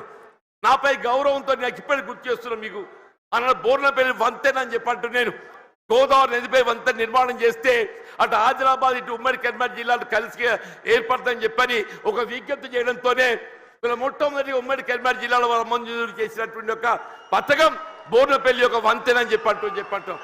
ఇలా అభివృద్ధికి ఏదైతుందో రాజకీయాలు లేవు, అభివృద్ధికి రాజకీయాలు లేవని చెప్పంటున్నా. ఆ విధంగా అభివృద్ధి చేసినటువంటి ఒక మరి గొప్ప నాయకులు ఏదైతుందో మరి కేసీఆర్ గారు అని చెప్పంటున్నాం. మిత్రుడు కొప్పుల ఈశ్వర్ గారు ఏదైతుందో ధర్మపురి శాసనసభ్యుడిగా వీళ్ళ మంత్రి వర్యుడిగా చెప్పంటూ నేను వాళ్ళు ఏదైతుందో రోడ్ల వాగు ఆధునీకరణ వారి యొక్క ఈ ప్రాంతం అంతా సస్యశ్యామలం కావాలని చెప్పంటే ఆ ఆధునీకరణతో అది సాధ్యమవుతుందనే ఒక భావనతోని మరి కొప్పుల ఈశ్వర్ గారు ఏదైతుందో మరి కేసీఆర్ దృష్టి తీసుకెళ్లడం, వారు ఏదో మంజూరు చేయటం, మరి ఏదైతే ఉందో మన మొత్తం ప్రాంతం జగిత్యాలే కానీ ధర్మపురి కానీ చెప్పంటున్నాం. జగిత్యాల, ధర్మపురి, కోరుట్ల, వేములవాడ, చొప్పదండి మనంతా అన్నదమ్ముల్లాగా జగిత్యాల జిల్లాలో కలిసినటువంటి వాళ్ళని చెప్పంటున్నాం. ఇలా అభివృద్ధికి సంకేతం టీఆర్ఎస్ రాజకీయ పార్టీ అని చెప్పంటున్నాను. ఇలా 10 జిల్లాలు ఉన్నటువంటి యొక్క తెలంగాణ రాష్ట్రాన్ని 13 జిల్లాలు అదనంగా ఏర్పాటు చేసి దాని 23 జిల్లాల తెలంగాణ రాష్ట్రానికి రూపొందింపజేసినట్టు ఒక ఘనత వీళ్ళ పెద్ద కేసీఆర్ గారిని చెప్పక తప్పదని చెప్పంటున్నారు. అని అందరూ కూడా ఆశ్చర్యపోయారు. ఈ కొత్త జిల్లాల ఏర్పాటుతోని ఇది నిజంగానే సాధ్యమేనా అని చెప్పని మన నూతన జిల్లాలు ఏర్పాటు కావడంతో ఏదైతుందో వైద్య సేవలు మెరుగు కావటం అని చెప్పంటాం. వైద్య సేవలు మెరుగు కావటం మన జగిత్యాల జిల్లా ఏర్పాటు కావడంతో ఏదైతుందో మన జగిత్యాల ఏదైతుందో వైద్య విద్యా కళాశాల, అసలు మన జగిత్యాల జిల్లా కేంద్రంగా వైద్య విద్యా కళాశాల ఏర్పాటు సాధ్యమవుతుందనే ఆలోచన కూడా మీకు తప్పని చెప్పంటున్నాం. కేవలం కేసీఆర్ గారి యొక్క ఆలోచన, వారి యొక్క దూరదృష్టి, మన నూతన జిల్లాలు ఏర్పాటుతో ఏదైతే వైద్య విద్య సదుపాయాలు మెరుగుపరచొచ్చని చెప్పిన భావంతో నూతన జిల్లాలు ఏర్పాటు చేయడము, జగిత్యాల జిల్లా కేంద్రంగా వైద్య విద్యా కళాశాల రూపొందడం, వైద్య సేవలు విస్తృంపజేయబడడం చెప్పంటున్నా. భవిష్యత్తులో సూపర్ స్పెషాలిటీ వైద్య సేవలు మనం పొందబోతున్నాం అని చెప్పంటున్నా. అది విద్య రాజ్యాంగం కల్పించిన హక్కు అని చెప్పంటున్నా. ఆ రాజ్యాంగం కల్పించిన హక్కు విద్యకు సంబంధించి ఏదైతుందో నిరుపేద వర్గాలు, బలహీన వర్గాలు, జ్యోతిబా పూలే అటువంటి ఒక గురుకుల ఆశ్రమ పాఠశాల అని చెప్పంటున్నా. ప్రతి నియోజకవర్గంలో ఆడబిడ్డలు బాలకి ఏదైతుందో జ్యోతిబా పూలే మరి గురుకుల ఆశ్రమ పాఠశాల, బాలులకు ఏదైతుందో జ్యోతిబా పూలే మరి ఒక పాఠశాల గురుకుల ఆశ్రమ పాఠశాల, అల్పసంఖ్యాక వర్గాలు ముస్లిం బిడ్డలకు అని చెప్పంటున్నా. ఎన్నడూ ఊహించినటువంటి ఒక విద్యా సదుపాయాలు కల్పించాలని చెప్పని ముస్లిం బిడ్డలకు ఏదైతుందో అల్పసంఖ్యాక వర్గాలకు ఏదైతుందో మైనారిటీ స్కూల్స్ ఏర్పాటు చేయడం, ఎస్సీ ఎస్టీ అని చెప్పంటున్నాను. వాస్తవంగా తెలంగాణ రాష్ట్రానికి గిరిజన బిడ్డలు ఏదైతుందో బీఆర్ఎస్ పార్టీ మనం కూడా చెప్పంటున్నాను. జనాభా ప్రాతిపదికన కల్పించాల్సిన రిజర్వేషన్ సౌకర్యం తెలంగాణ రాష్ట్రం ఏర్పాటుతో ఏదైతుందో గిరిజన జనాభా తెలంగాణ రాష్ట్రంలో కేంద్రీకృతం కావడంతో ఆ గిరిజనులకు అంతవరకు ఉన్నట్టు 6% రిజర్వేషన్ 10% పెంచి అని చెప్పంటున్నా. ఇలా విద్యా ఉద్యోగాలలో గిరిజన బిడ్డలు వాళ్ళు లంబాడా కానివ్వండి, ఆదివాసీ కానివ్వండి, ఎవరికైనా ఏదైతుందో వారి భవిష్యత్తు నిర్దేశించినట్టు ఒక గొప్ప మరి నాయకత్వం కేసీఆర్ గారు అని చెప్పక తప్పదని చెప్పంటున్నా. ఇలా వాస్తవంగా ఈ దేశానికి ఏదైతుందో అన్నం పెట్టే రైతుకు సాగునీరు కావాలని చెప్పంటున్నా. ఉచిత విద్యుత్ సదుపాయం ఏదైతుందో గతంలో నిర్దేశిత వేళలో విద్యుత్ అందింపజేస్తే వీళ్ళు ఏ విధమైనటువంటి ఒక ఆంక్షలు లేకుండా 24 గంటలు ఏదైతుందో రైతాంగానికి ఉచిత విద్యుత్ కల్పింపజేసిన ఒక ఘనత టిఆర్ఎస్ పార్టీ అధ్యక్షుల అధినేత కేసీఆర్ గారికి దక్కుతుందని చెప్పి అంటున్నాను. ఇలా ప్రాణహిత నదీ జలాల వినియోగం తేవాలనే, ప్రాణహిత నదీ జలాల వినియోగంలోకి వస్తేనే కానీ ఏదైతుందో మన తెలంగాణ రాష్ట్రం రైతాంగం ఏదైతుందో మన పంటలు పండు సాధ్యమవుతుందని చెప్పి అంటున్నాను. మరి అలాంటి ఉమ్మడి రాష్ట్రంలో వైఎస్ రాజశేఖర రెడ్డి గారు ముఖ్యమంత్రి ఉండగా మరి సహచరులు మేము భావించాం, మరి ఏదో తుమ్మడి వద్ద బ్యారేజ్ నిర్మాణం చేస్తే ఒక లిఫ్ట్తో నీరు వస్తుందని చెప్పని. కానీ మహారాష్ట్ర ప్రభుత్వం ఏదైతుందో వాళ్ళు సహకరించలేకపోవడంతో 152 మీటర్ల ఎత్తుతో నిర్మాణం చేయాలని తలపెట్టినట్టు బ్యారేజ్ 145 మీటర్ల ఎత్తుతోనే అయినా కానీ ఇదే పెద్ద కేసీఆర్ గారు ఏదైతుందో మహారాష్ట్ర ప్రభుత్వం ఒప్పందం చేసుకోవడంతో పాటుగా దిగువ 100 మీటర్ల ఎత్తులో వేడిగడ్డ వద్ద బ్యారేజ్ నిర్మాణం చేయగలిగినట్టయితే అటు ప్రాణహిత నదీ జలాలు, ఇటు గోదావరి నదీ జలాలు, అటు మానేరు ప్రాంతంగా వచ్చే ఒక నదీ జలాలు అన్నింటిని మనం ఎత్తిపోత ద్వారా వినియోగించుకుంటే ఒక 300 టీఎంసీ లభ్యత పొందే అవకాశం ఉందని చెప్పంటున్నాడు. మరి ఆ విధంగా కేవలం ఒక దశాబ్ద కాలంలో వీళ్ళ కాళేశ్వరం ప్రాజెక్ట్ నిర్మాణం పూర్తి చేయడమే కాదు, దాని ఫలాలు కూడా మనకు అందింపజేయడం జరిగిందని చెప్పంటున్నాను. మరి ఏమైందా, మన కేసీఆర్ గారు జయించాలకు వస్తున్నారని చెప్పంటే నిన్నటి దాకా నిద్రపోయిన ముఖ్యమంత్రి రేవంత్ రెడ్డి గారు ఇవాళ బయలుదేరిండి అని చెప్పంటున్నారు. మేడిగడ్డ బ్యారేజ్ ఒక 2 పిల్లలు గుంగినే, SLBC Srisailam left bank canal అని చెప్పంటున్నాడు. నిర్మాణ దశలో కృంగిపోయి 8 మంది కార్మికులు చనిపోతే కనీసం శవాలు వెలికి చేయలేకపోయింది అని చెప్తున్నా, శవాలు వెలికి చేయలేకపోయింది అని చెప్పంటున్నా. 2 పిల్లలు కృంగిపోతే అసలు బ్యారేజ్ విలువ 4000 కోట్లు, ఆ 2 పిల్లలు కడితే 400 కోట్లు అయితే అని చెప్పి అంటున్నా. ఎక్కువ మీకు అన్నారం సుందర ఇంకో 100 కోట్లు అయితే అని చెప్పి అంటున్నా. ఇలా 2 సంవత్సరాల కాలం ఏదైతుందో ఏదో ప్రకృతి సహకరించింది అదృష్టం, మన కరువు సమస్య ఉత్పన్నం కాలేదు. రేపేదైతే ఎల్లినో ప్రభావం నిజంగానే కరువు వచ్చినట్టయితే మన భవిష్యత్తు ఏం కావాలి, కరువు వస్తే మన భవిష్యత్తు ఏం కావాలని చెప్పి అంటున్నా. అదే పెద్దలు కేసీఆర్ గారు ఏదైతే జగిత్యాల పడ్డానికి వస్తున్న సందర్భంగా రేవంత్ రెడ్డి ఏదైతుందో నిద్ర లేచినట్టు నటిస్తుందని చెప్పి అంటున్నా. తుమ్మడి అంటే వేరే అటే పోయిందా, నీకు నిజంగానే సిన్సియారిటీ ఉంటే వీళ్ళ 3 సంవత్సరాలు గడుస్తుందా తుమ్మడి బ్యారేజ్ నిర్మాణం చేయగలుగుతూ కదా, ఎందుకు చేయలేకపోయినా చెప్పి అంటున్నాను. వీళ్ళు నిన్నటి వరకు ఏదైతుందో వీళ్ళు ఏ కాళేశ్వరం కూళేశ్వరం అని మాట్లాడిండే, అదే కాళేశ్వరం అదే మేడిగడ్డ ఏదైతుందో మన భవిష్యత్తు ఏదైతుందో మనకేది అండగా ప్రాజెక్టే మేడిగడ్డ కాబోతుందని చెప్పి అంటున్నాను. ఇలా మన భవిష్యత్తు రైతాంగమే కానీ, ఇలా త్రాగునీటి సదుపాయమే కానీ, పారిశ్రామిక అవసరాలే కానీ, హైదరాబాద్ త్రాగునీటి అవసరాలే కానీ అన్నింటికి ఏదైతుందో అదే మేడిగడ్డ మనకు జీవనాధారం కాబోతుందని చెప్పి అంటున్నాను. వాస్తవం చెప్పాలంటే ఇలా కేసీఆర్ గారి యొక్క విజన్, వారి యొక్క దూరదృష్టి, మరి తెలంగాణ రాష్ట్ర ఏర్పాటు సాధన కొరకు మరి ఉద్యమించినాడు కరీంనగర్ జిల్లా కేంద్రంగా వారు టీఆర్ఎస్ ఆరంభింపజేయడం జరిగిందని చెప్పంటున్నారు. అందరు ఆశ్చర్యపోయిండు, ఇదేంటి అందరూ మర్చిపోయిన తెలంగాణ నినాదం ఈయన లేవనెత్తుతుందని చెప్పారు. ఒంటరి పోరాటం ఆయన ఒక్కడు బయలుదేరితే యావత్ తెలంగాణ సమాజం ఆయన వెంట నడిచిందని చెప్పంటున్నారు. యావత్ తెలంగాణ సమాజం ఆయన వెంట నడిచి తెలంగాణ సాధన సాధ్యమైందని చెప్పంటున్నారు. అదే తెలంగాణ రాష్ట్ర నిర్మాణం కొరకు ఏదైతుందో దశాబ్ద కాలం పాటుపడ్డారు. ఇలా కాంగ్రెస్ వచ్చి ఏదో మేలు చేస్తా చెప్పి అనుకున్నామే, అది పక్కన పెట్టిండే. ఇలా తిరోగమన చర్యగా ఏదైతుందో తిరోగమనం పడుతుంది. మళ్ళీ తెలంగాణ రాష్ట్ర పునర్నిర్మాణం కావాలని చెప్పంటే కేసీఆర్ గారి యొక్క నాయకత్వం మాత్రమే తెలంగాణ రాష్ట్రాన్ని పునర్నిర్మాణం చేయగలుగుతామని చెప్పంటున్నాను. మీరు ఎక్కడ ఏ పల్లె కనపడి చెప్పిన ఒకటే నినాదం వస్తుంది, రేవంత్ రెడ్డి పోవాలి, కేసీఆర్ గారు రావాలి. ఒకటే నినాదం, రేవంత్ రెడ్డి గారు పోవాలి, కేసీఆర్ గారు రావాలి, కాంగ్రెస్ పోవాలి, బీఆర్ఎస్ రావాలి. అంటే ఏంటి, ప్రతి పల్లె గుండెల్లో ఏదైతుందో ఇవాళ ఈ నినాదం కేసీఆర్ గారు ఇవాళ వస్తుంటే నిజంగా చెప్తున్నా మొత్తం కూడలని యువత ఉత్సాహం కేరింతలు చూస్తుంటే మళ్ళీ తెలంగాణ రాష్ట్ర ఏర్పాటు ఉద్యమ దినాలు గుర్తుకొస్తాయని చెప్పంటున్నా. అలాంటి తెలంగాణ రాష్ట్ర ఏర్పాటు ఉద్యమ సమయంలో కేసీఆర్ గారు నడుస్తుంటే యువత కేరింతలు ఏ విధంగా ఉండేనో వీళ్ళ కేసీఆర్ గారు జగిత్యాల పర్యటన ఏదైతుందో మళ్ళీ అదే కేరింతల ఉత్సాహం యువతలో కనబడుతుందని చెప్పంటున్నాను. వీళ్ళు అదే కేసీఆర్ గారి యొక్క నాయకత్వం తెలంగాణ రాష్ట్ర పునర్నిర్మాణానికి మనకి ఏకైక నాయకత్వం కేసీఆర్ గారు అని చెప్పక తప్పదని చెప్పంటున్నారు. ఇలా వారి ఆధ్వర్యంలో పనిచేసే అవకాశం నాకు లభించడం ఇలా వాస్తవంగా ఇద్దరం కూడా ఒకరి పట్ల ఒకరు అభిమానం కలిగి ఉన్నామే. కానీ ఏదైతుందో కలిసి ప్రయాణం చేసే అవకాశం కొంతకాలం వచ్చింది. 2004-2009 మధ్య కాలంలో ఇద్దరం కలిసి ప్రయాణం చేసినాం, ఎన్నికల్లో కలిసి పోటీ చేసినాం. కానీ ఏదైతే కాంగ్రెస్ పార్టీ ఏ తెలంగాణ రాష్ట్ర ఏర్పాటు లక్ష్యంగా మరి ఎన్నికల ఒప్పందం కుదుర్చుకోవడం జరిగిందో ఆ తెలంగాణ రాష్ట్ర ఏర్పాటు ఏదైతుందో జాప్యం చేయడంతో కొంత నీరుగార్చ పెద్ద చేయడంతో ఏదైతుందో వారు అలా కేంద్ర మంత్రి పదవి త్యాగం చేసి కేంద్రంలో మంత్రి పదవి త్యాగం చేసి రాజీనామా చేసి పార్లమెంటు ఉప ఎన్నికలు వారు వస్తే మరి కాంగ్రెస్ పార్టీ పక్షాన అసలు ఛాలెంజ్ ఇచ్చినోడు పక్కకు వేయండి, అసలు ఛాలెంజ్ ఇచ్చినోడు పక్కకు వేయండి.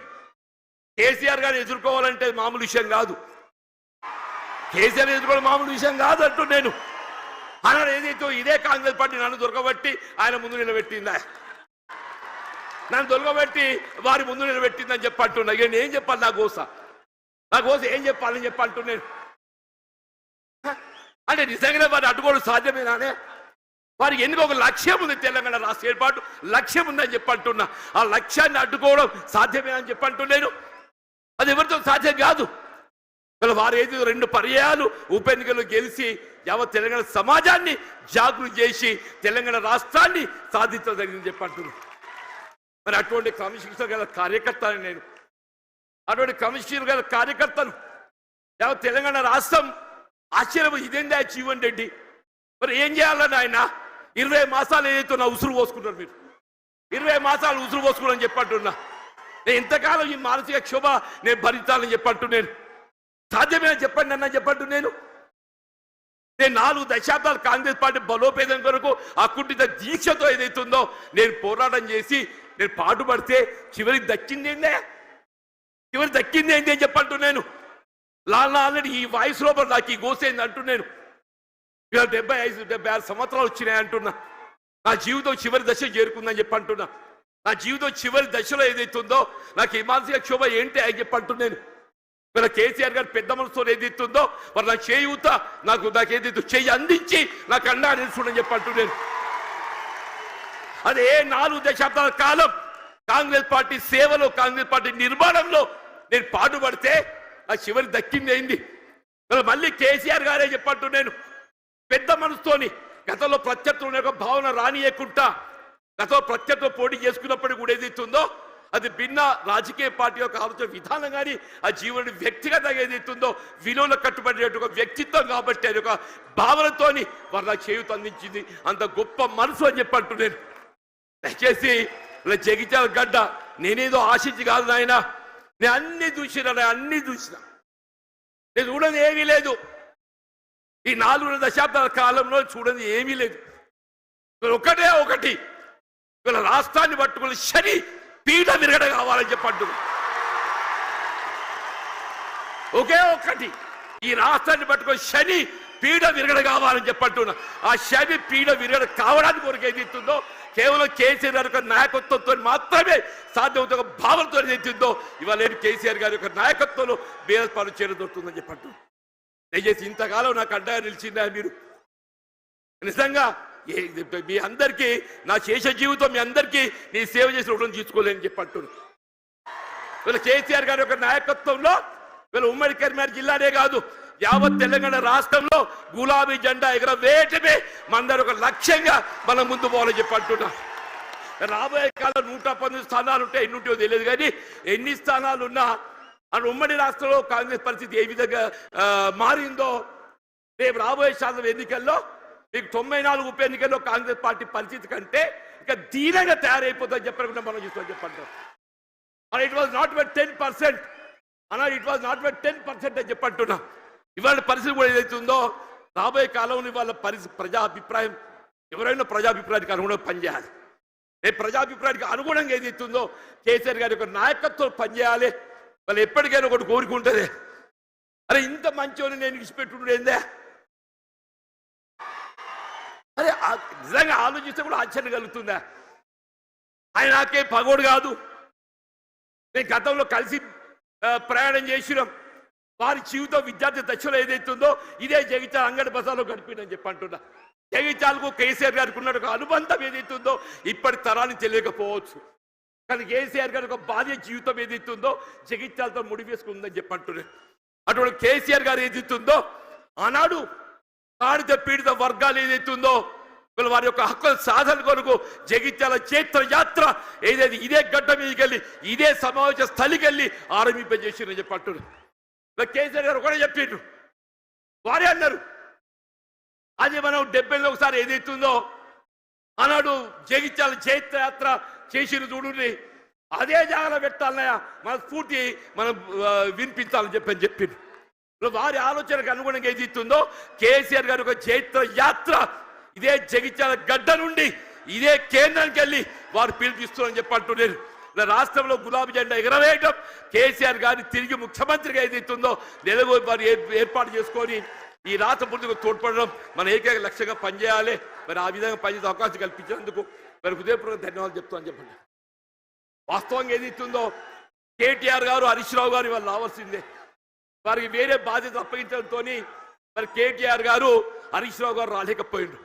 వాస్తవంగా ఈ సభ సమావేశం ఏర్పాటు చేయడంలో చొరవ చూపెట్టింది కేటీఆర్ గారు హరీష్ రావు గారు అని చెప్పి అంటున్నా. కేసీఆర్ గారి యొక్క ఆలోచన విధానానికి అనుగుణంగా దీన్ని రూపకల్పన చేసింది కేటీఆర్ గారు హరీష్ రావు గారు అని చెప్పి అంటున్నా. ఏదైనా కానీ నేను ఎక్కువగా అంటే ఎందుకంటే మీ అందరికీ కేసీఆర్ గారిని వినాలని ఉందా? అందరూ అనుకుంటూ వీడేంద్ర నడవ ఎంతసేపు నిలబడతారని చెప్పాను. ఇప్పుడు జీవన్ రెడ్డిని ఎప్పుడు చూసినాడు, ఇటు కొత్త కాదు కదనే. నేను పేరు ఇంటికెళ్ళి నల్లగున్నప్పటికీ చూసిదా మొత్తం ఎంటికలు అన్ని నెరిసిరయ్యాలి, ఒక్క నల్లెటిగా దొరకదట్లేదు అన్నట్టు. అటువంటి జీవన్ రెడ్డి గురించి ఏదైతుందో వీళ్ళు ఇక్కడ తెలియని పౌరులు లేడు. జగిత్యాల గడ్డతో నాకున్న అనుబంధం అలాంటిది, ఆత్మీయత అలాంటిది అని చెప్పి అంటున్నా. నా భావి జీవితం శేష జీవితం ఏదైతుందో కేసీఆర్ యొక్క నాయకత్వం లోపల తిరిగి ఏదైతుందో బీఆర్ఎస్ పార్టీ ప్రభుత్వం అధికారం రావటం ఏకైక లక్ష్యంగా ఏదైతుందో మన అంతా నడుము బిగించాలని చెప్పి కోరుతూ నేను సెలవు తీసుకుంటున్నా. జై హింద్, జై తెలంగాణ, జై తెలంగాణ, జై తెలంగాణ. కేసీఆర్ గారి యొక్క నాయకత్వం, కేసీఆర్ గారి యొక్క నాయకత్వం, కేసీఆర్ గారి యొక్క నాయకత్వం. Thank you.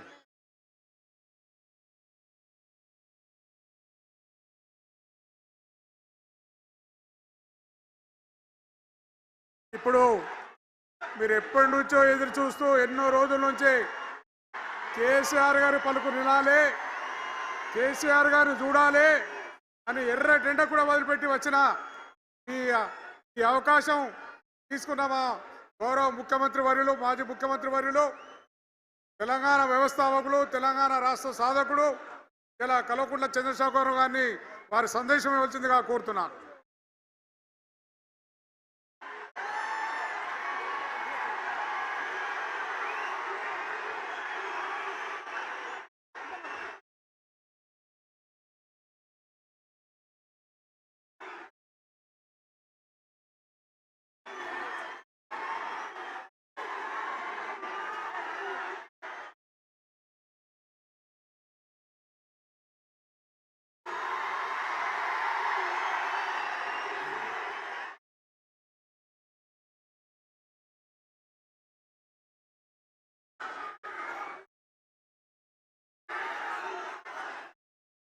సభాధ్యక్షులు,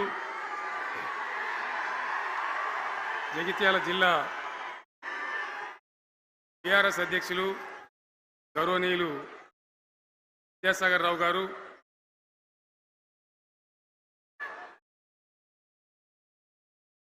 గౌరవనీయమైన తెలంగాణ శాసన మండలి ప్రతిపక్ష నాయకులు గౌరవనీయులు సిరికొండ మత్స్యోనాచారి గారు,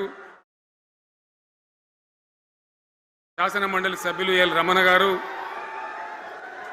దేశపతి శ్రీనివాస్ గారు, శాసనసభ్యులు మాజీ మంత్రివర్యులు గంగుల కమలాకర్ గారు, కోరుట్ల ఎమ్మెల్యే డాక్టర్ సంజయ్ గారు, హుజురాబాద్ ఎమ్మెల్యే పాడి కౌశిక్ రెడ్డి గారు, జనగామ ఎమ్మెల్యే గౌరవనీయులు పల్లా రాజేశ్వరరెడ్డి గారు, ఇదే ప్రాంతానికి చెందిన మరో మాజీ మంత్రివర్యులు గౌరవనీయులు కొప్పుల ఈశ్వర్ గారు, పేర్లు చాలా ఉన్నాయి, తెల్లారితే చదవానంటే. వేదికను అలంకరించిన మాజీ ప్రజాప్రతినిధులు, మాజీ జడ్పీ చైర్మన్లు, స్థానిక సంస్థల ప్రజాప్రతినిధులు అందరికీ నా నమస్కారం. ఇదే జగిత్యాలకు సంబంధించినటువంటి అలిశెట్టి ప్రభాకర్ అని ఒక కవి ఉండేవాడు. ఆయన ఒక మాట చెప్పిండు, చీకట్లో జడుసుకుంటే ఒక చెట్టే నీ చుట్టూరా అరణ్యమై భయపెడుతుంది, గుండె అంటూ కలిగి ఉంటే గుండె ధైర్యం ఉంటే నీ వెంట అదే పెద్ద సైన్యమై నిలుస్తుంది అని చెప్పిండు ఆయన.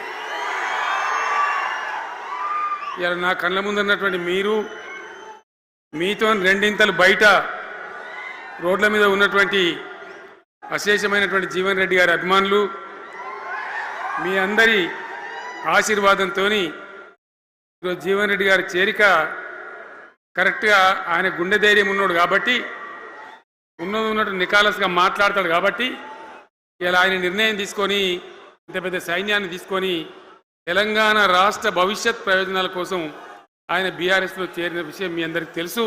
ఆయన వెంట మీరందరూ వచ్చి ఎవరైతే అందరూ ఈరోజు చేరినరో, ఇంకా రాని వాళ్ళు కూడా ఉన్నారో గ్రామాలలో, పట్టణంలో, మీ అందరికీ ముఖ్యంగా జీవనన్న గారికి, ఆయన వెంట వచ్చినటువంటి ప్రతి పౌరుడికి, ప్రతి అన్నకు, ప్రతి తమ్ముడికి, ప్రతి చెల్లెకి కూడా పేరు పేరున బీఆర్ఎస్ రాష్ట్ర అధ్యక్షుడిగా నేను హృదయపూర్వకమైన స్వాగతం, సుస్వాగతం తెలియజేస్తా ఉన్నాను. జీవన్ రెడ్డి గారి గురించి నేను ఎక్కువ చెప్తే మాది మేమేదో డబ్బా కొట్టుకున్నట్టు అవుతుంది. ఎందుకంటే ఆయన గురించి మీ లోపల తెలియని వాళ్ళు ఎవరు లేరు ఇక్కడ. 40-45 సంవత్సరాల నుంచి మేము స్నేహితులం, చాలా దగ్గర మిత్రులం. వారు చెప్పిన వారి ఉపన్యాసంలో భిన్న రాజకీయ సిద్ధాంతాల వల్ల విడివిడిగా పనిచేసినాం, కానీ మా స్నేహితంలో ఎప్పుడు లోపం లేదు. చాలా చాలా బాధలు, మంచి చెడ్డ సుఖాలన్నీ కలిసి పంచుకునే వాళ్ళం, అభిప్రాయాలు కూడా కలిసి పంచుకునే వాళ్ళం. బాబు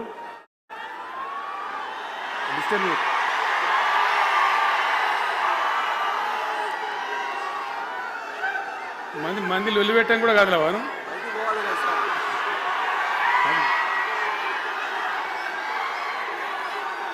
చాలా కలిసి పనిచేసినాం. ఆయనకుండే నిబద్ధత, ధైర్యంగా ప్రజా జీవితంలో పనిచేసిన పద్ధతి ఎంతమందికో చాలామందికి ఆదర్శంగా నిలిచినటువంటి వ్యక్తి. జగిత్యాల్లో ఆయన పుట్టి పెరిగి రాజకీయంగా చాలా పెద్దవాడు అయినాడు మీ అందరి దీవెనతో. కానీ ఒక జగిత్యాల్లోనే కాదు, ఆయనకు పాత కరీంనగర్ జిల్లా వ్యాప్తంగా, అట్లనే పొరుగున ఉన్నటువంటి అనేక జిల్లాలలో చాలామంది జీవన్ రెడ్డి గారి అభిమానులు ఉన్నారు. చాలా మంది. మీరు లొల్లి పెట్టకుండి, మీ ఫోటోలే బయటికి పోతున్నాయి. అది లైవ్ టెలికాస్ట్ ఉంది, దానిలో మీ బొమ్మలు టీవీలో కనబడుతున్నాయి మీ ఇంటికాడ. లొల్లి పెట్టకుండి. సెట్ అయిందా?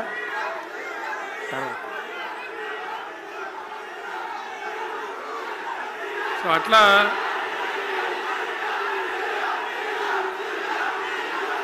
Please please please please. చాలా విషయాలలో ఆయన ఎంతో మందికి ఆదర్శంగా నిలిచినాడు, పనిచేసినాడు. ఈ ప్రాంతం గురించి తన ప్రాణం పెట్టి పనిచేసినాడు. ఆయన మంత్రిగా ఉన్నా, ఇంకో హోదాలో ఉన్నా, ఎమ్మెల్యేగా ఉన్నా, ప్రతిపక్షంలో ఉన్నా తన ఏరియా అభివృద్ధిని ఏనాడు కూడా ఆయన విస్మరించలేదు. లేకపోతే అన్ని పర్యాయాలు మీరు ఎందుకు గెలిపించారు, ఎందుకంత గుండెల్లో పెట్టుకున్నారు? నేను ముఖ్యమంత్రి అయినా వారు ప్రజాప్రతినిధిగా కరీంనగర్లో జరిగినటువంటి సభకు వచ్చింది. అందరూ మాట్లాడిన చాలామంది, తాను మాట్లాడుతూ ఒకటే మాట కోరిండు, అయ్యాక బోర్నపల్లి అనే కాడ గోదావరి మీద ఒక బ్రిడ్జ్ అవసరం మాకు, అది కంపల్సరీ కావాలి అంటే నేను ఇక హోదాలు బిదాలని మర్చిపోయి ఏంది జీవన్న మళ్ళీ చెప్పండి అంటే చెప్పిండు ఆయన. వెంటనే అక్కడి నుంచి ఆదేశాలు ఇచ్చి 70-80 కోట్ల రూపాయలు మంజూరు చేసి ఆ బ్రిడ్జి అప్పుడు కట్టించినాం. తన యొక్క నియోజకవర్గం పట్ల, తన ఏరియా పట్ల తన పరిసర ప్రాంతాల ప్రజల పట్ల ఆయన కనపరిచిన ప్రేమ అదంతా కూడా చాలా అద్భుతం. అందుకే ఆయనకు అంత మంచి పేరు కూడా ఉంది. అది నాకంటే మీకు అందరికి బాగా తెలుసు. ఈ మధ్య వీళ్ళందరూ తయారైంది కదా, ఎవరు అంటే అంటే సర్వేలు చేసి ఇస్తారు. జీవన్ రెడ్డి గారు బీఆర్ఎస్లో చేరితే ఎట్లా ఉంటుంది ఏం కథ అని ఒక ఇద్దరు ముగ్గురు వచ్చి సర్వేలు చేసింది. మీ నియోజకవర్గం కాదు, మీ నియోజకవర్గంలో ఆటం బాంబే పేలిపోయింది, దానిలో మాటనే లేదు. అసలు జగిత్యాల నియోజకవర్గం గురించి చర్చ లేదు. కానీ వాళ్ళు ఏం చెప్పినా సర్వే వాళ్ళు పక్కనున్న సొప్పదండి కావచ్చు, ధర్మపురి కావచ్చు, మేరిట్ల కొట్టుపల్లి కావచ్చు, ఇంకా చాలా కాన్స్టిట్యున్సీలు కావచ్చు, చాలా ప్రభావం ఉంటుంది జీవన్ రెడ్డి గారిది.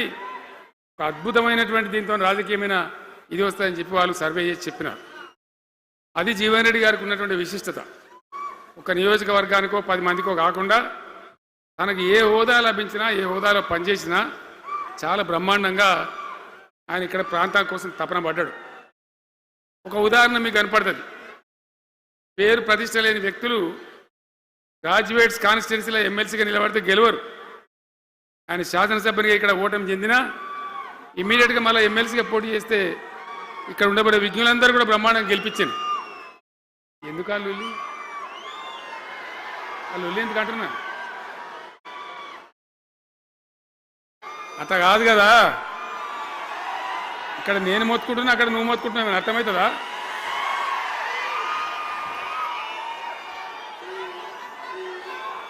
ఏయ్ ఆగవా బాబు, అది వెనక ఊరేటోడు మనోడేనా? విజయసారా మనోడేనా? మోపండి ఐడియా కూడా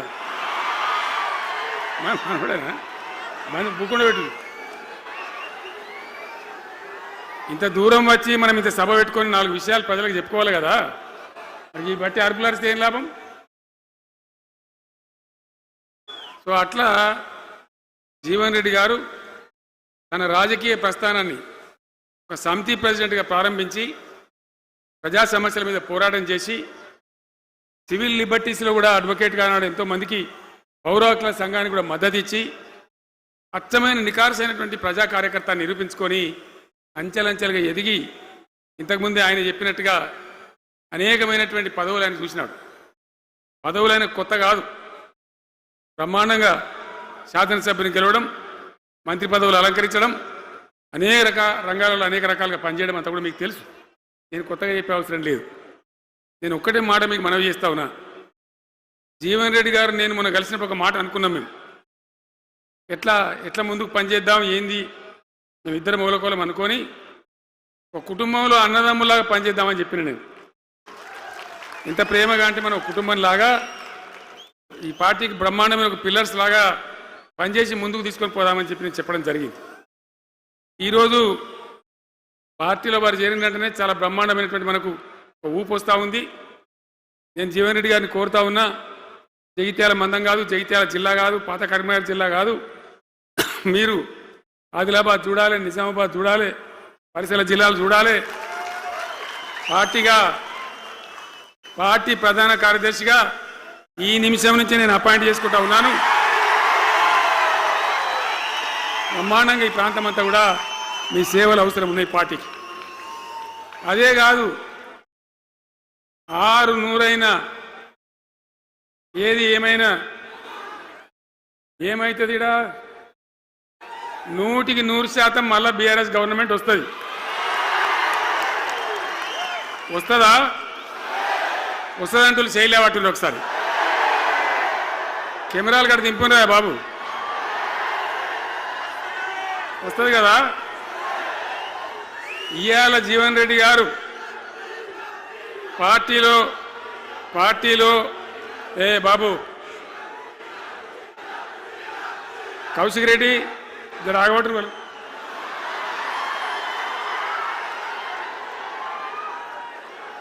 పార్టీలో పనిచేసి పార్టీ కోసం సేవ చేయడమే కాదు, రేపు భవిష్యత్తులో బీఆర్ఎస్ గవర్నమెంట్ ఏర్పడిన తర్వాత కూడా బ్రహ్మాండమైన పదవిలో ఆయన అద్భుతమైన సేవలు మీ జిల్లా మొత్తానికి అందించబోతాడు.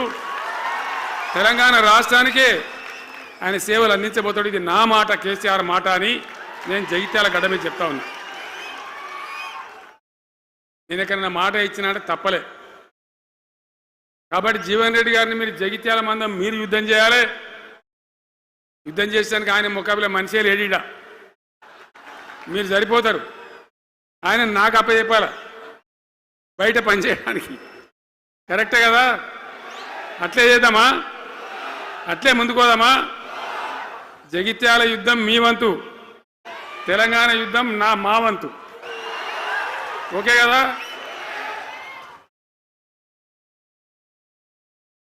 ఇప్పుడు ఏమైతుంది? ఏం కావాలి?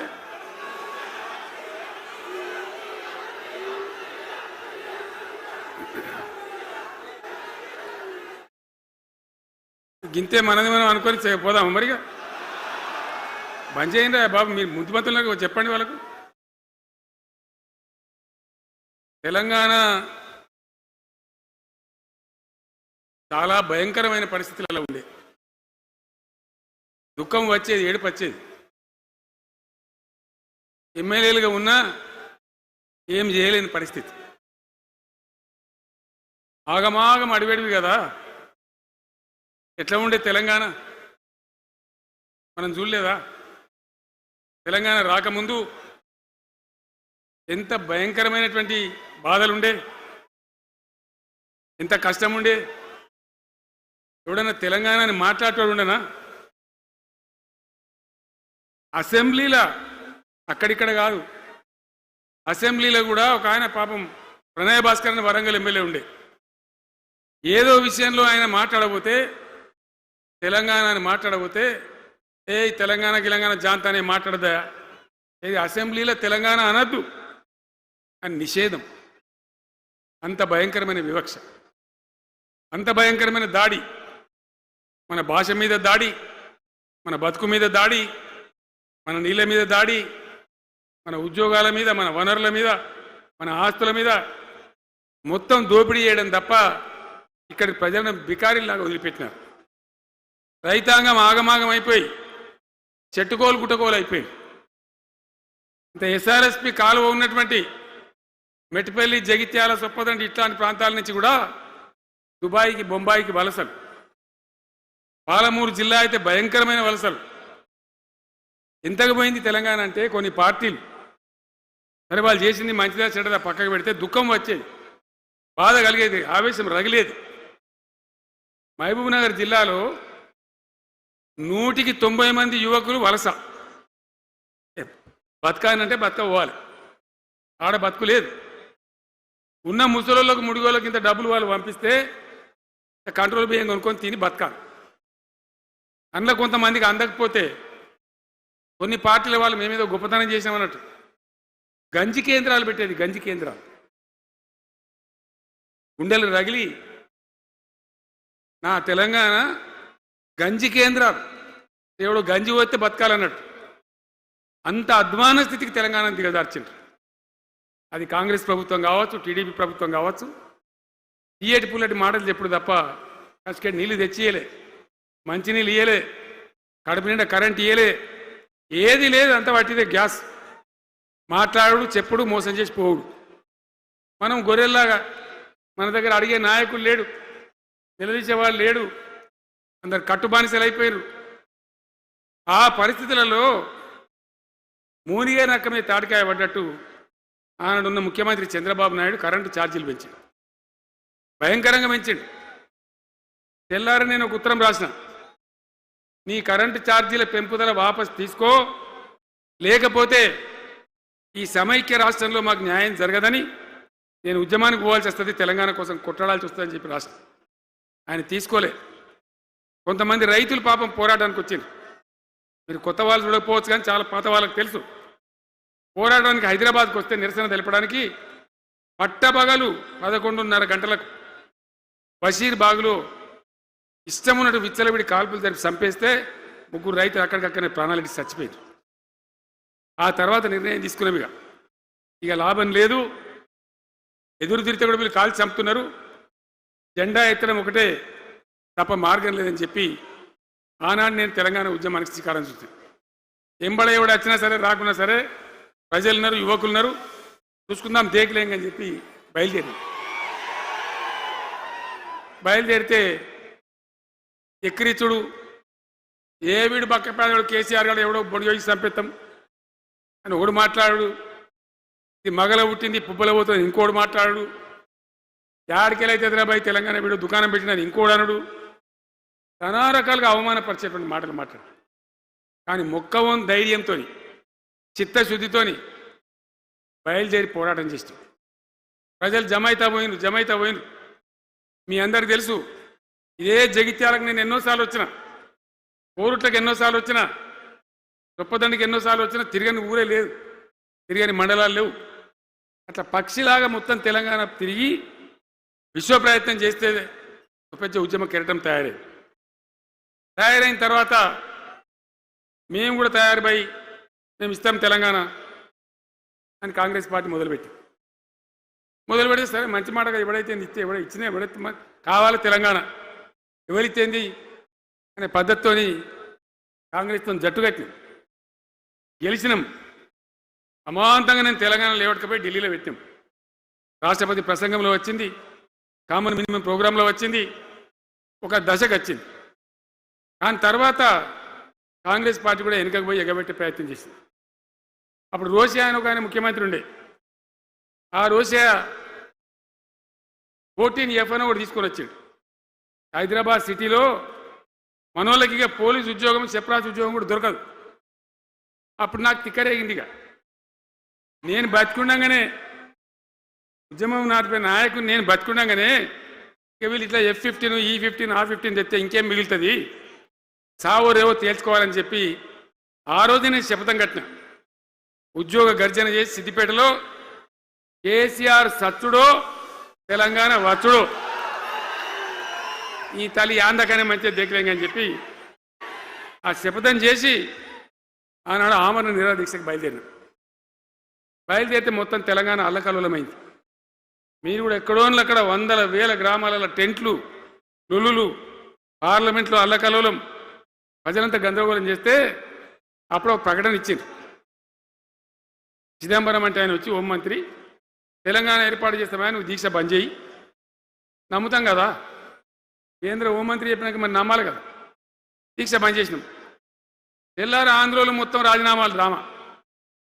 3వ రోజుకి మళ్ళీ వెనక్కి వెళ్ళిపోయింది.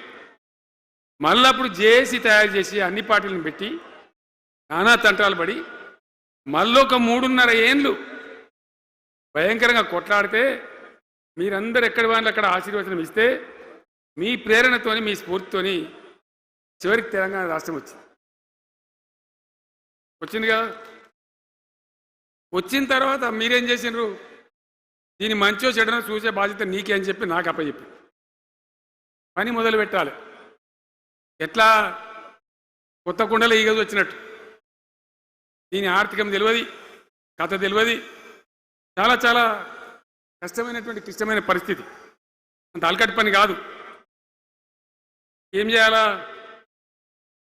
ఎక్కడికక్కడ పెద్ద భయంకరమైనటువంటి బాధ, చాలా ఇబ్బంది. ఇదే జిల్లాల చాటిపల్లి ఉంటుంది, చొప్పదండి మండలంలో జిఆర్ రెడ్డి గారు అని చెప్పి పెద్ద ఆర్థిక శాస్త్రవేత్త, ఆయన బీహార్లో పనిచేస్తూ ఉండే. నేనే స్వయంగా జిఆర్ రెడ్డి గారికి ఫోన్ చేసి, అన్నా మన సొంత రాష్ట్రం వచ్చింది, మనం బాగు చేసుకోవాలి, మీరు రావాలి అని పిలిపించుకొని అట్లాంటి వాళ్ళందరినీ సమూహపరచుకొని ఒక ఎజెండా వేసుకొని బయలుదేరి. అంతకుముందు సమైక్య రాష్ట్రంలో మొత్తం తెలంగాణ చెరువులు నాశనం చేసింది. కాకతీయ రాజులు లభించిన చెరువులు ఉండే మనకు బ్రహ్మాండంగా ఒక 75-80 వేల చెరువులు ఉండే. ఆంధ్ర పాలకుల సమైక్య పాలనలో మొత్తం నాశనం పట్టేసిండ్రు, కబ్జాలు పెట్టిండ్రు, నాశనం పట్టిండ్రు. చివరికి 40-44 వేల చెరువులు ఉండే. ఎక్కడ మొదలు పెట్టాలి, ఎవరి పేరు పెడితే బరకత అవుతుంది అని ఆలోచించి ఏ కాకతీయ రాజులైతే మనకు అన్నం పెట్టినరో వాళ్ళ పేరుతో ఇది బాగా చేయాలని చెప్పి మన మొట్టమొదటి కార్యక్రమం మిషన్ కాకతీయ. ఎందుకు మిషన్ కాకతీయ?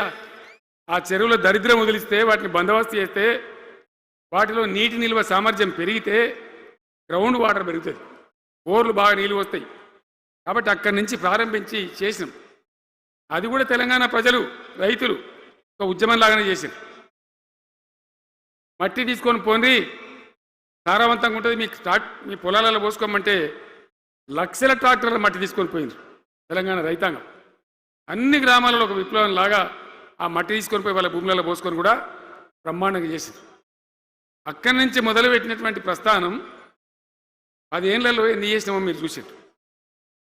బట్టి మాటలు మాట్లాడు గప్కాలు కొట్టుడు కాకుండా నేను ఒక్కటే మాట మిమ్మల్ని అడుగుతున్నా, మీరందరూ కూడా చూసారు.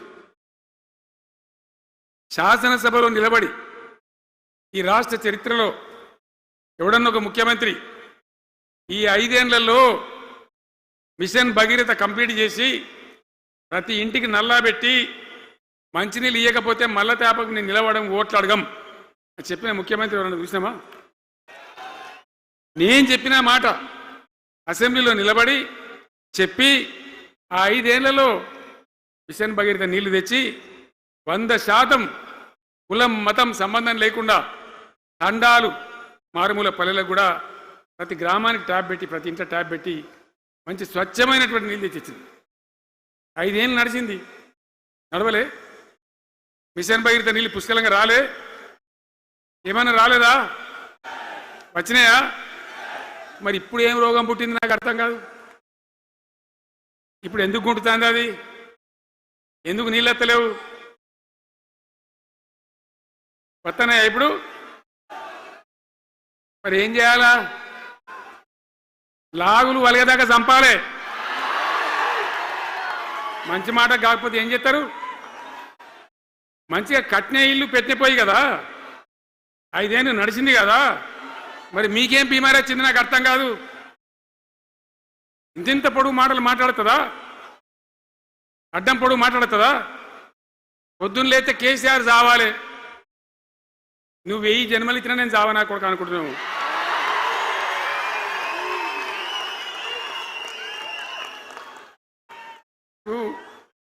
ఉట్టి మీద దాచిపెట్టింది. మన ఇళ్ళలో దాతారు కదా, ఉట్టి ఉట్టి అని ఉంటుంది. ఇప్పుడు మీకు తెలుసో లేదో కానీ ఈ మధ్యలో ఫ్రిడ్జ్లు మోపోయిన మునుపు ఉట్టి అనేది ఉంటుండే. ఎండిపోయిన చేపలోకి నీ రొయ్యలో అవి ఉంటుంది, మరుగులు ఉంటే దానిలో పెడుదురు. పిల్లికి అందదా ఉట్టి, కింద కూసుకొని శాపం పెడతా ఉంటుంది, తెగాలే పడాలి తెగాలే పడాలి. పిల్లి శాపానికి ఉట్టి తెగుతుందా? మరి విధవారు కేసీఆర్ చావాలంటే కేసీఆర్ చస్తాడా?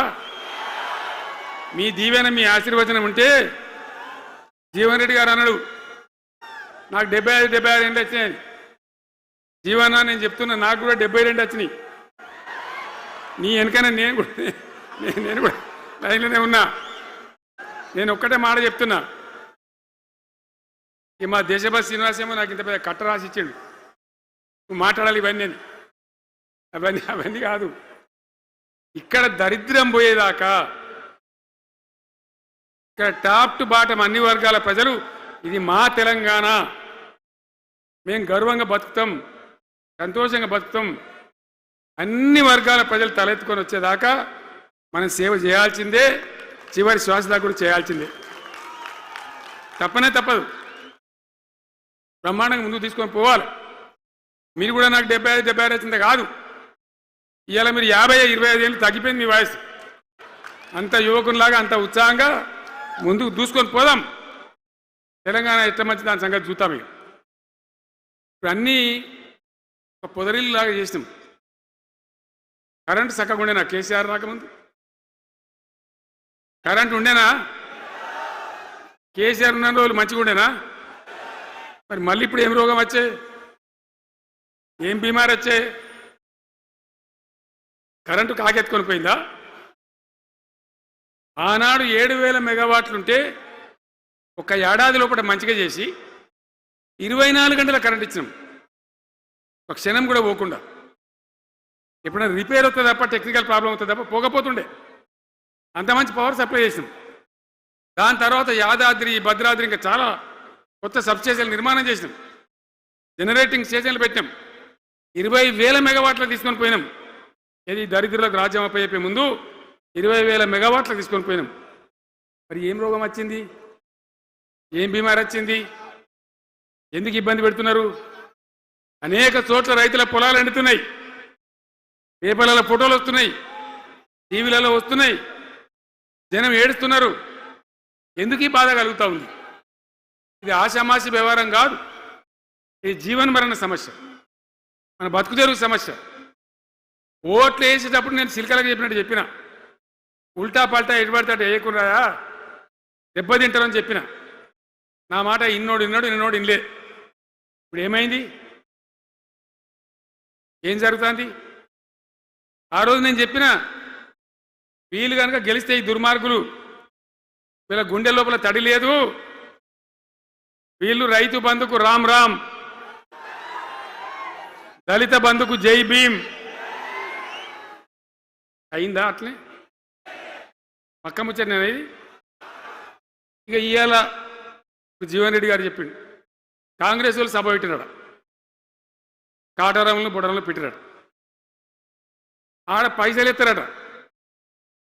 ఒక్క తేపకేసే రైతు బంధు నెలకొకిస్తా, ఎకరానికా అంటే 2 నెలలకు ఒక ఎకరానికి అంతేనా? 6,000 వేసినాం మా అంత సిపాయిలని బొచ్చగొట్టుకుంటారు. ఆనాడు ఎట్లా పడేది రైతు బంధు? 10 రోజుల గ్యాప్లో మొత్తం రైతులకు వచ్చేసింది. టంగ్ మన సెల్ ఫోన్ మోగుతుండే, మంచిగా టింగున పోయి బ్యాంకుకి వెళ్ళి తెచ్చుకుంటుండే. ఎక్కడ పోయి మరి? ఏం మాట్లాడిండ్రు? ఉరుకుని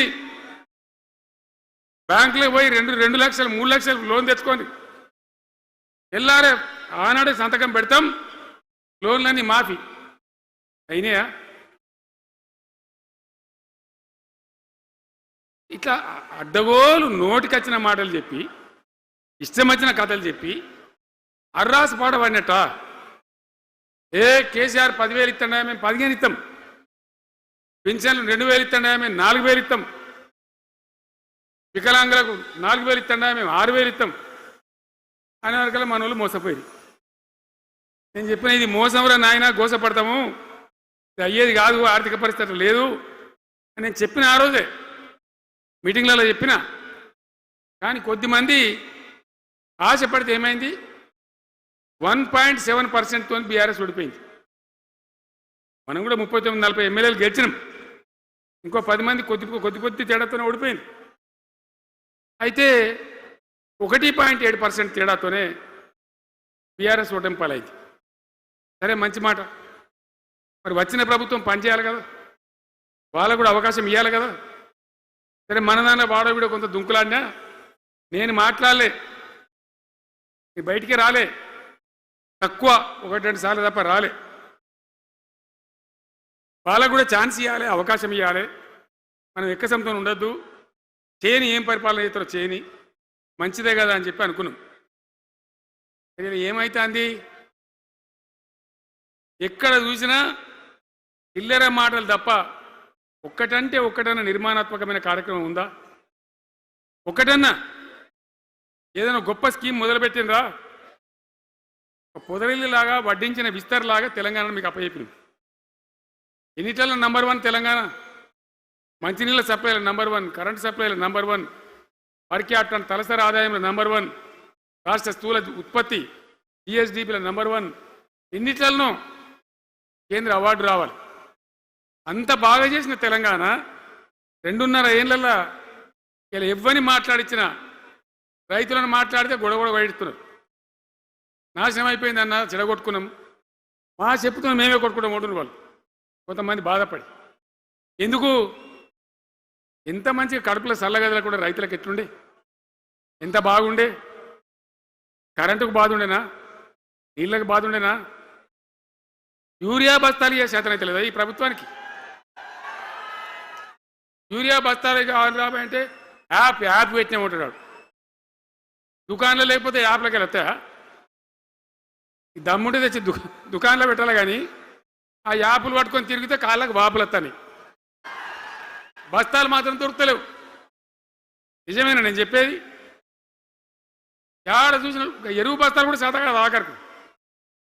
అంతకుముందు కాంగ్రెస్ గవర్నమెంట్ ఉన్నప్పుడు అట్లే ఉండే, పోలీస్ స్టేషన్లో పెట్టి అమ్మిండ్రు యూరియా బస్తాలు. ఇవాళ మళ్ళా చెప్పుల లైన్లు, కాళ్ళకు వాపులు రావాలి. ఆటో రిక్షానికి చెప్తే 10 బస్తాలు వేసిపోరా బయట పొలం కాడ వచ్చి ఎత్తుండే. ఇలా యూరియా కోసం ఇంత బాధన? ఇది ఎంత అసమర్థమైన ప్రభుత్వం, ఎంతగాని శాతగాని ప్రభుత్వం. అన్నిటికీ బాధనే కదా. బంగారం లాగున్న రైతులు ఎంత ఆనందంగా ఉండే. వానాకాలం పంటలు పండితే తడిసిన ధాన్యం కాడికెళ్ళి కొని మొత్తం బ్రహ్మాండంగా రైతులకు డబ్బులు బ్యాంకులు వేసేది, మధ్య దళారు లేకుండా. మా గంగుల కమలాకర్ వేసేది, చేయి మీద కూర్చున్నాడు సివిల్ సప్లైస్ మినిస్టర్గా, కొట్లాడి తీసుకుపోయి వేసేది. రైతులకు ముందుగా పోవాలి, వాళ్ళు పోయి మళ్ళీ సెకండ్కి పని చేసుకోవాలి. ధాన్యం అమ్మిన డబ్బులు వచ్చేది, ఇటు రైతు బంధు పైసలు వచ్చేది. రైతులు మోతాదు లేకుండ్రి, మంచిగా పనిచేసుకున్నారు. ఏమైంది? ఎరువు అనే యాపు రైతు బంధు కోసం మొగులు చూడాలా, అది నెలకో ఎకరానికి వస్తుంది. జగిత్యాల కేసీఆర్ సభ అంటే మళ్ళీ ఇలా పైసలు విడుదలన్నట్టు. రైతు బంధు రావాలంటే మళ్ళీ సభ పెట్టను అయింది. మూడో కిస్తు రావాలంటే మళ్ళీ ఏమన్నా కేసీఆర్ సభ పెట్టాలి. ఇక అంతేనా? ఇది ప్రభుత్వమా? 75,000 కోట్లు ఇచ్చినాం మనం రైతులకు. 75,000 కోట్లు. పల్లరాజశేఖర గారు ఉన్నాడు, ఎక్కడున్నాడు పోయినప్పుడు రైతు బంధు అధ్యక్షుని ఉండే రాష్ట్రానికి ఎమ్మెల్యేగా లేకుండే ఈయననే నిలబడేపించింది. 73,000 కోట్ల పైచీలకు డబ్బులు అనాయాసంగా సునాయాసంగా రైతు ఖాతాలకు పంపించింది. ఇప్పుడు ఏం రోగం వచ్చింది, ఏం బీమారి వచ్చింది? అచ్చా, ఇంకో మాట మీరు నాకు చెప్పాలి. కాంగ్రెస్ సిపాయిలు ఏం మాట్లాడదు ఎలక్షన్లో? కేసీఆర్ అంటాడు చక్కగా చేస్తలేడా, మేము చాలా సిపాయిలము, చాలా అనుభవం ఉన్న పార్టీ మాది, బ్రహ్మాండంగా చేస్తాం, మీకు 6 చందమామలు 7 సూర్యులు పెడతామన్నారు అన్నారు కదా, ఆయన నరికినారు కదా. ఇలా రాష్ట్ర ఆర్థిక ఆదాయం ఎందుకు దిగజారిపోయింది? దయచేసి ఆలోచన చేయండి. కేసీఆర్ ఉన్నప్పుడు రియల్ ఎస్టేట్ ఎట్లా ఉండే, రైతుల భూముల ధరలు ఎట్లుండే, హైవే పక్కకుంటే 2 కోట్లు 3 కోట్లు, డాంబర్ రోడ్ పక్కకుంటే ₹1 కోటి ధీమా ఉండే రైతులకు. ఇంట్లో అమ్మాయి ఇందులో పెళ్లి చేయాలంటే పావడంత అమ్మి చేత పోవా, 10 ఎకరం అమ్మి చేత బిల్డింగ్ కట్టుకుంటా. ఈరోజు అమ్మేటోడు ఉన్నాడు కానీ కొనేటోడు లేడు. నిజమేనా ఈ మాట? నిజమా కాదా? ఏమైంది మరి? ఏం రోగం వచ్చింది? రాష్ట్రంలో ఏ వాళ్ళు మాట్లాడించినా, ఎవరిని అడిగినా ఇదే బాధ. విధంగా రైతుల భూముల ధరలు పడిపోయినాయి, రాష్ట్ర ఆర్థిక పరిస్థితి పడిపోయింది, మంచినీళ్ళకు గోసపడాలి, రైతాంగం అన్నిటికీ గోసపడాలి. ఇవాళ మక్కలండి, మక్కలు వచ్చినాయి. పెడితే కొంటమని చెప్పారు, కొనకపోతే కొనమని చెప్పారు. ఈ శాతకాని దొంగతనం ఎందుకు? లోపల అధికారులకేమో కొనకూడదని చెప్తున్నారు, మీది కొంటమని చెప్తున్నారు. మక్కలు కొనే ధీమా ఉందా? ఇవాళ కొంటుండ్రా? వడ్లు కొంటుండ్రా? కొనకపోగా మళ్ళీ ఇంకా బోనస్ ఇస్తామని ఒక బోగస్ మాట. కొనికా నచ్చిన బోనస్ వస్తుందా? వాటిదే బోనస్, అంత బోగస్. ఈ విధంగా పంట వేసిన కాడి నుంచి పంట కొనుగోలు దాకా బీఆర్ఎస్ ప్రభుత్వం అన్న నిలబడ్డది, రైతులకు తోడుగా నిలబడ్డది, రైతులను ఆదుకున్నది. ధాన్యం తడిసిపోతే కూడా కొన్నది. కానీ ఇలా రైతాంగం అంతా ఆగమాగం. రైతు బంధు ఎప్పుడవుతుందో తెలియదు, ధాన్యం కొనరో తెలియదు, కొంటే పైసలు తొందరగా వస్తాయో రావో తెలియదు. చాలా సతమతమవుతున్నారు. రైతులను మాట్లాడితే చాలా తప్పు చేసుకున్నాం సార్, పొరపాటు అయిపోయింది అని బాధపడుతున్నారు. చేనేత కార్మికులు మంచిగా ఉండ్రి, మళ్ళీ వాళ్ళ ఆత్మహత్యలు స్టార్ట్ అవుతున్నాయి. వాళ్ళకి ఇచ్చే ఆర్డర్లన్నీ బంద్ చేసిండ్రు, ఇంకెవరికి ఇస్తారట కమిషన్ల కోసం, అది వాళ్ళని అవస్థ పెడతా ఉన్నారు.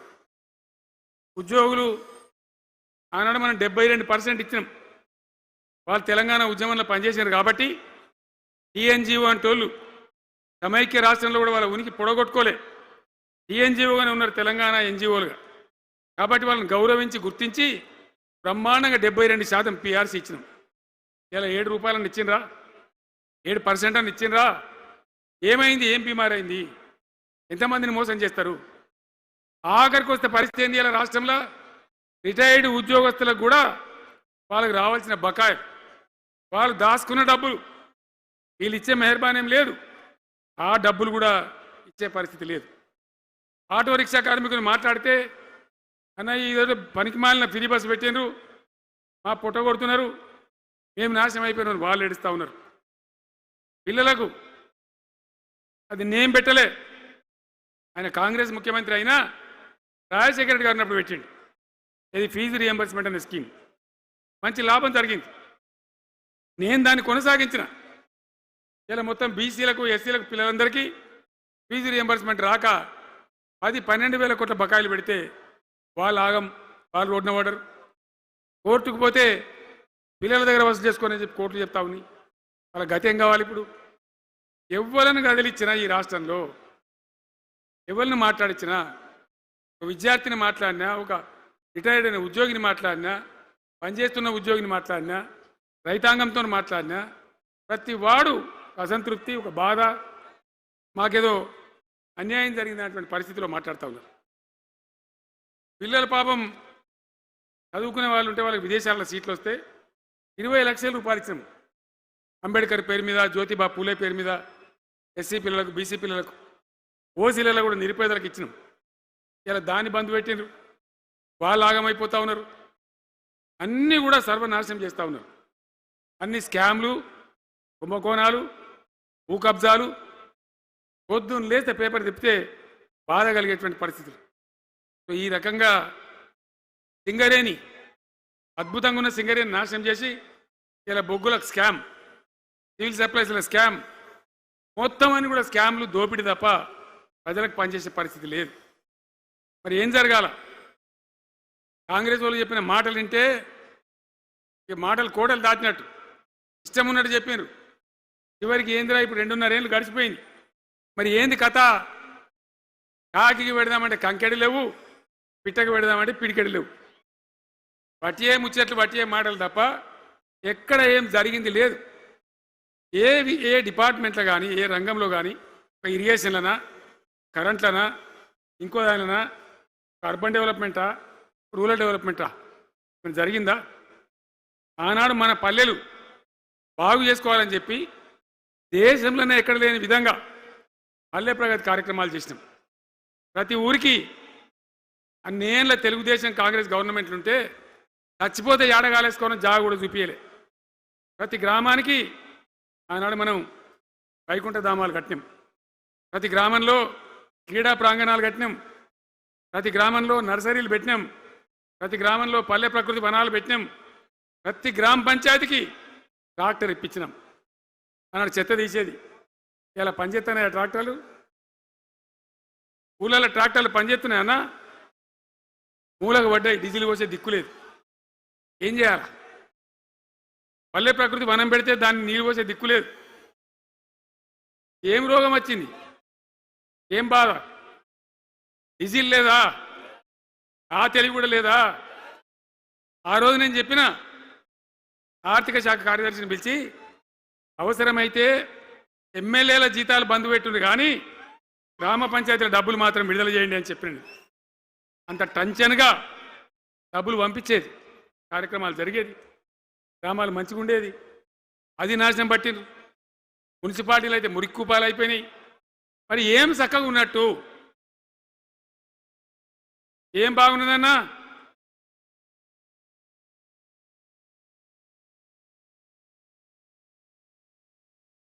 అందుకే జీవన్ రెడ్డి గారు లాంటి సీనియర్ నాయకుడు, అనుభవం ఉన్న వ్యక్తి నోటికెళ్ళి ఏం మాట వచ్చింది? కాంగ్రెస్ పోవాలి, బీఆర్ఎస్ రావాలి. ఎందుకు వస్తుంది ఆ మాట? వటికనే వస్తుందా? బాధ్యత లేకుండా వస్తుందా? ఏది చూసినా కూడా చక్కదనం లేకపోతే, పొద్దున్న లేతే దోపిడి తప్ప ఇంకోటి లేకపోతే ఎందుకు ఈ పరిస్థితి వస్తుంది? రాష్ట్ర ఆర్థిక పరిస్థితి నాశనం, ఉద్యోగస్తులు ఆగం, రిటైర్డ్ ఉద్యోగస్తులు ఆగం, విద్యార్థుల జీవితాలు ఆగం, ఆటో కార్మికుల జీవితాలు ఆగం. ఎవరు చక్కగా ఉన్నాడు? సంతృప్తిగా ఎవరున్నారు? ఏం జరుగుతూ ఉంది? ఇది ఈ రాష్ట్రంలో ఉన్న పరిస్థితి. ఇక నేను చెప్పానంటే తెల్లారిదాకా చెప్పచ్చు. నేను ఒకటే మీద మనవి చేస్తూ ఉన్నా, ఖచ్చితంగా మళ్ళీ ఎట్టి పరిస్థితులలో ఎవరు ఏమన్నా సరే ఖచ్చితంగా రావాలి. ఇక ఈ అందానికి ఒకటి బోడముండ హైడ్రా అని తెచ్చిపెట్టింది. దానికి ఆ హైడ్రాకు ఆ పిసిసి ప్రెసిడెంట్ అని ఉంటాడు ఆయన, కాంగ్రెస్ కమిటీ అధ్యక్షుడు, ఆయన నిజామాబాద్లో పోయి చెప్తుండు, హైదరాబాద్లో హైడ్రా, నిజామాబాద్ కూడా తెత్తాం బిడ్డ, నిజామాబాద్లో నిడ్రా, రేపు జగిత్యాలలో కూడా జిడ్రా అంటాడు. ఇక ఏం కావాలి? మొత్తం పేదల కొంపలని కూల్చుడేనా? కేసీఆర్ రాజ్యానికి వచ్చినప్పుడు 3.5 లక్షల మందికి పేదలు ఎక్కడ ఉన్నారో అక్కడనే పట్టాలు ఇచ్చినాం. వాళ్ళని ఆగం చేయకుండా పాపం గరీబోళ్ళు 3.5 లక్షల కుటుంబాలకు హైదరాబాదు చుట్టుపక్కల వేరే పట్టణాల్లో కూడా పట్టాలు ఇచ్చిన వాళ్ళని బతకనిచ్చిన. ఇలా ఏం కూలగొట్టుడు అది? పుస్తకాలు కూడా తీసుకుని పోరాలు చదువుకునేటి అంతే గిరితమా? నేను ఒక్కటే మాట మనం చేస్తా ఉన్నా, గ్యారంటీగా బీఆర్ఎస్ గవర్నమెంట్ వచ్చేది ఖాయం.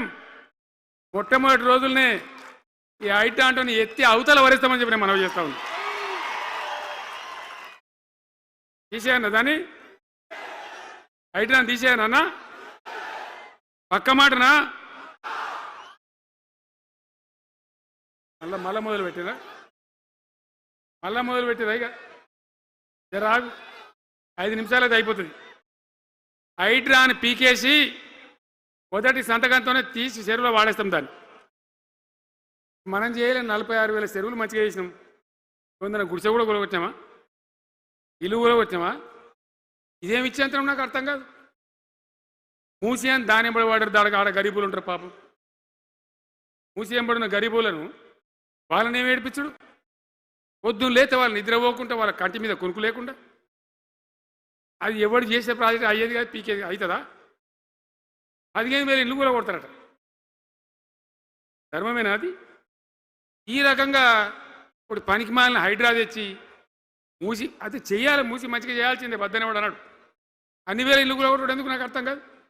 అలా ఏం లేదు, భూములు కబ్జా పెట్టే రియల్ ఎస్టేట్ దందా తప్ప దానిలో ఏం లేదు. మూసి ప్రజల కోసం కాదు, నగర ప్రజల కోసం కాదు, ఈజీగా చేయగలిగిన దాన్ని, మామూలుగా చేయగలిగిన దాన్ని నాశనం బట్టి దానికి కథం పడతా ఉన్నా. ఏది చూసినా కూడా ఒక రకమైన దోపిడీ, ఒక రకమైనటువంటి గుండాగిరి, అరాచక వ్యవస్థతో ముందుకోతున్నారు తప్ప ప్రజా సంక్షేమాన్ని కాంక్షించి ఒక్క స్కీమ్ కూడా రాలే. ఇరిగేషన్ ప్రాజెక్టులు అన్ని పండబెట్టిరు. ఏం రోగం? ఒకనాడు కాకతీయ కాలువ మీద, మన వరద కాలువ మీద మోటార్లు పెడితే ఏం కోసాది? మా శంకర్రెడ్డి చెప్తా ఉండే ఇంతకుముందు, 1000 మోటార్లు పెట్టుకుంటే వచ్చి కోసుకపోదురు, లారీలకు మోటార్లు ఎత్తుకపోదురు.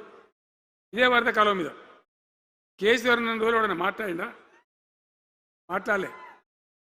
చివరికి ఏం చేసింది మీరు మంచిగా వినాలే. వీళ్ళు మామూలు పని చేస్తలేరు, మన జీవితాలకే బాంబులు పెడుతున్నారు. ఆ రోజు కూడా నరేంద్ర మోడీ ప్రధానమంత్రిగా ఉండే ఆయన ఏం చేసిండు? కరెంటు మోటార్లకు మీటర్లు పెట్టాలి, నువ్వు పెట్టాలి కేసీఆర్ అని నా మీద ఒత్తిడి. నేను చెప్పిన నా పానం పోయినా సరే, చచ్చినా సరే నేను మీటర్ పెట్టా అని చెప్పింది. పెట్టలే. 30,000 రూపాయలు కట్ చేస్తే నీకు అన్నాడు, కట్ చేసిండు. రాష్ట్ర ప్రభుత్వానికి వచ్చేటువంటి ఆదాయం 30,000 కోట్ల రూపాయలు వదులుకొని కూడా తెలంగాణలో నేను కరెంటు మీటర్ పెట్టనియలే. నేను ముఖ్యమంత్రి ఉన్నాను రోజు. ఇవాళ ఏం చేసింది తెలుసా వీళ్ళు మీకు? మీకు తెలియలే, మీరు అమాయకులున్నారు. ఢిల్లీకి పోయి ఒప్పుకున్నారు. ఒప్పుకొని ఏం చేశాను? అయ్యా బాంచని మీటర్లు పెడతాము, ఒక పైసలు ఇయ్యండి, కేసీఆర్ వద్దన్నారు కదా మేము తీసుకుంటాము అని ఆ డబ్బు తీసుకొని వీళ్ళే ఈ గవర్నమెంట్ పోయి సంతకం పెట్టి ఇప్పుడు మొదలైతే ఇక ఇప్పుడు వస్తాయి మీటర్లు. ఎదుర్కొందామా? మీటర్ల ఎదురుపాటును యుద్ధం చేద్దామా? కొట్లాడదామా? ఏమన్నాం మనం? నాకు అర్థం కాదు. రైతులు మంచిగా ఉండాలి, వ్యవసాయం మంచిగా ఉండాలి, పల్లెలు బాగుండాలి, వృత్తి పనులు బాగుండాలి. యాదవులకు ఒక గొర్రెలు ఇప్పించినాం. ఇప్పుడు వస్తున్నాయి ఆ గొర్రెలు, వినబడతలేదు. బంద్ అయినాయా? ఎందుకు బంద్ అయినట్టు? మరి దానికి ఏం రోగం వచ్చే? మరి ఎవరికి ఇచ్చినట్టు? చేపలు పట్టే వాళ్ళ కోసం చేప పిల్లలు వేసినాం. ఇప్పుడు వేస్తాను రా, మరి ఎవరికి చేసినట్టు? వృత్తి పని వాళ్ళకు ఉండదు, ఎవరికి ఉండదు. బీడీ కార్మికులు ఉన్నారు, నాకెవ్వరు దరఖాస్తు ఇయ్యలే, వాళ్ళు అడగలే. అప్పుడప్పుడు మా తులమ్మ చెప్పేది, అన్న వాళ్ళ పరిస్థితి బాగుండదు పేదరికంలోనని చెప్పేది. మా అంతటా మేమే ఆలోచించుకొని బీడీ కార్మికులకు పెన్షన్ తెచ్చినాం. మొత్తం భారతదేశంలో ఏ రాష్ట్రంలో ఇస్తారా? వాళ్ళకి పెన్షన్లు పెంచుతామని ఎగబెట్టినరా?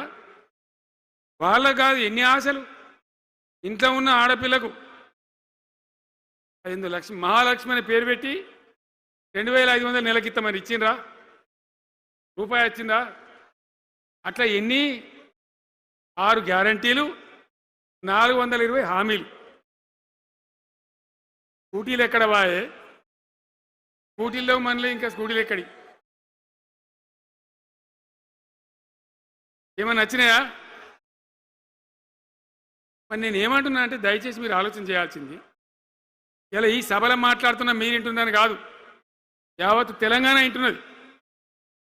తెలంగాణ ప్రజలందరికీ నేను కోరుతాను, నేను చెప్పిన నిజమా అబద్ధమా? ఏం జరుగుతూ ఉంది తెలంగాణలో? ఈ సందర్భంలో ఖచ్చితంగా ప్రజల మంచిని కోరే ప్రతి వాళ్ళు ఒకటి కావాల్సిందే, మళ్ళా తెలంగాణ పునర్నిర్మాణ యజ్ఞం మళ్ళా ప్రారంభం కావాల్సిందే. దాన్ని ఎవడు ఆపలేడు. జర గాచారం బాలేకపోతే దెబ్బతింటాం, అంత మాత్రం చేత ఆగిపోతామా? ఊకుందామా? పోరాటం చేయాల్సిందే, వీళ్ళని నిలదీయాల్సిందే. ఖచ్చితంగా తెలంగాణ పునర్నిర్మాణ ప్రక్రియ, ఆ యజ్ఞం మళ్ళా ప్రారంభం కావాల్సిందే. తెలంగాణ ప్రజలు గెలిచి నిలవాల్సిందే. మొత్తం ప్రాజెక్టు పండబెట్టినండి. పాలమూరు ఎత్తిపోతల పథకం 90% పూర్తి చేసినాం. కొద్దిపాటి డబ్బుతోనే అయిపోతుంది. వలసల జిల్లా, కరువు జిల్లా, వాళ్ళని నాశనం పట్టిండ్రు. అన్ని అబద్ధాలు.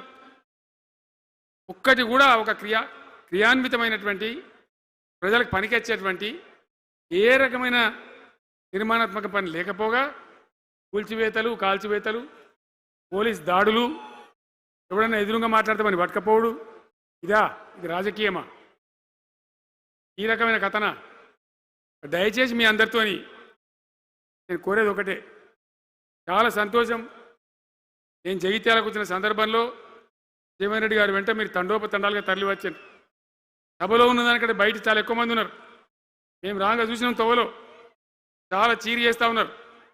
మీరు వచ్చిండ్రు, మీ అందరికీ మళ్ళొక్కసారి నేను స్వాగతం చెప్తా ఉన్నా. జీవనన్నతో పాటు బ్రహ్మాండంగా పనిచేద్దాం, ముందుకు పోదాం. ఈ జగిత్యాల జైత్ర యాత్రనే మళ్ళీ మన రాజకీయ శక్తుల పునరేకీకరణ చేసుకుంటూ మనం విజయం సాధించే వైపుగా పోవాలి. తప్పక విజయం సాధించాలి. తెలంగాణ పునర్నిర్మాణ యజ్ఞం పునఃప్రారంభం కావాలి. ముందుకు పోయి మనం విజయం సాధించాలని కోరుకుంటూ మీ అందరికీ కూడా పేరు పేరున ప్రతి ఒక్కరికి ధన్యవాదాలు తెలియజేస్తూ నేను సెలవు తీసుకుంటా ఉన్నా. జై తెలంగాణ, జై తెలంగాణ. తలబడి గట్టిగా చెప్పాలి, జై తెలంగాణ, జై తెలంగాణ. ధన్యవాదాలు.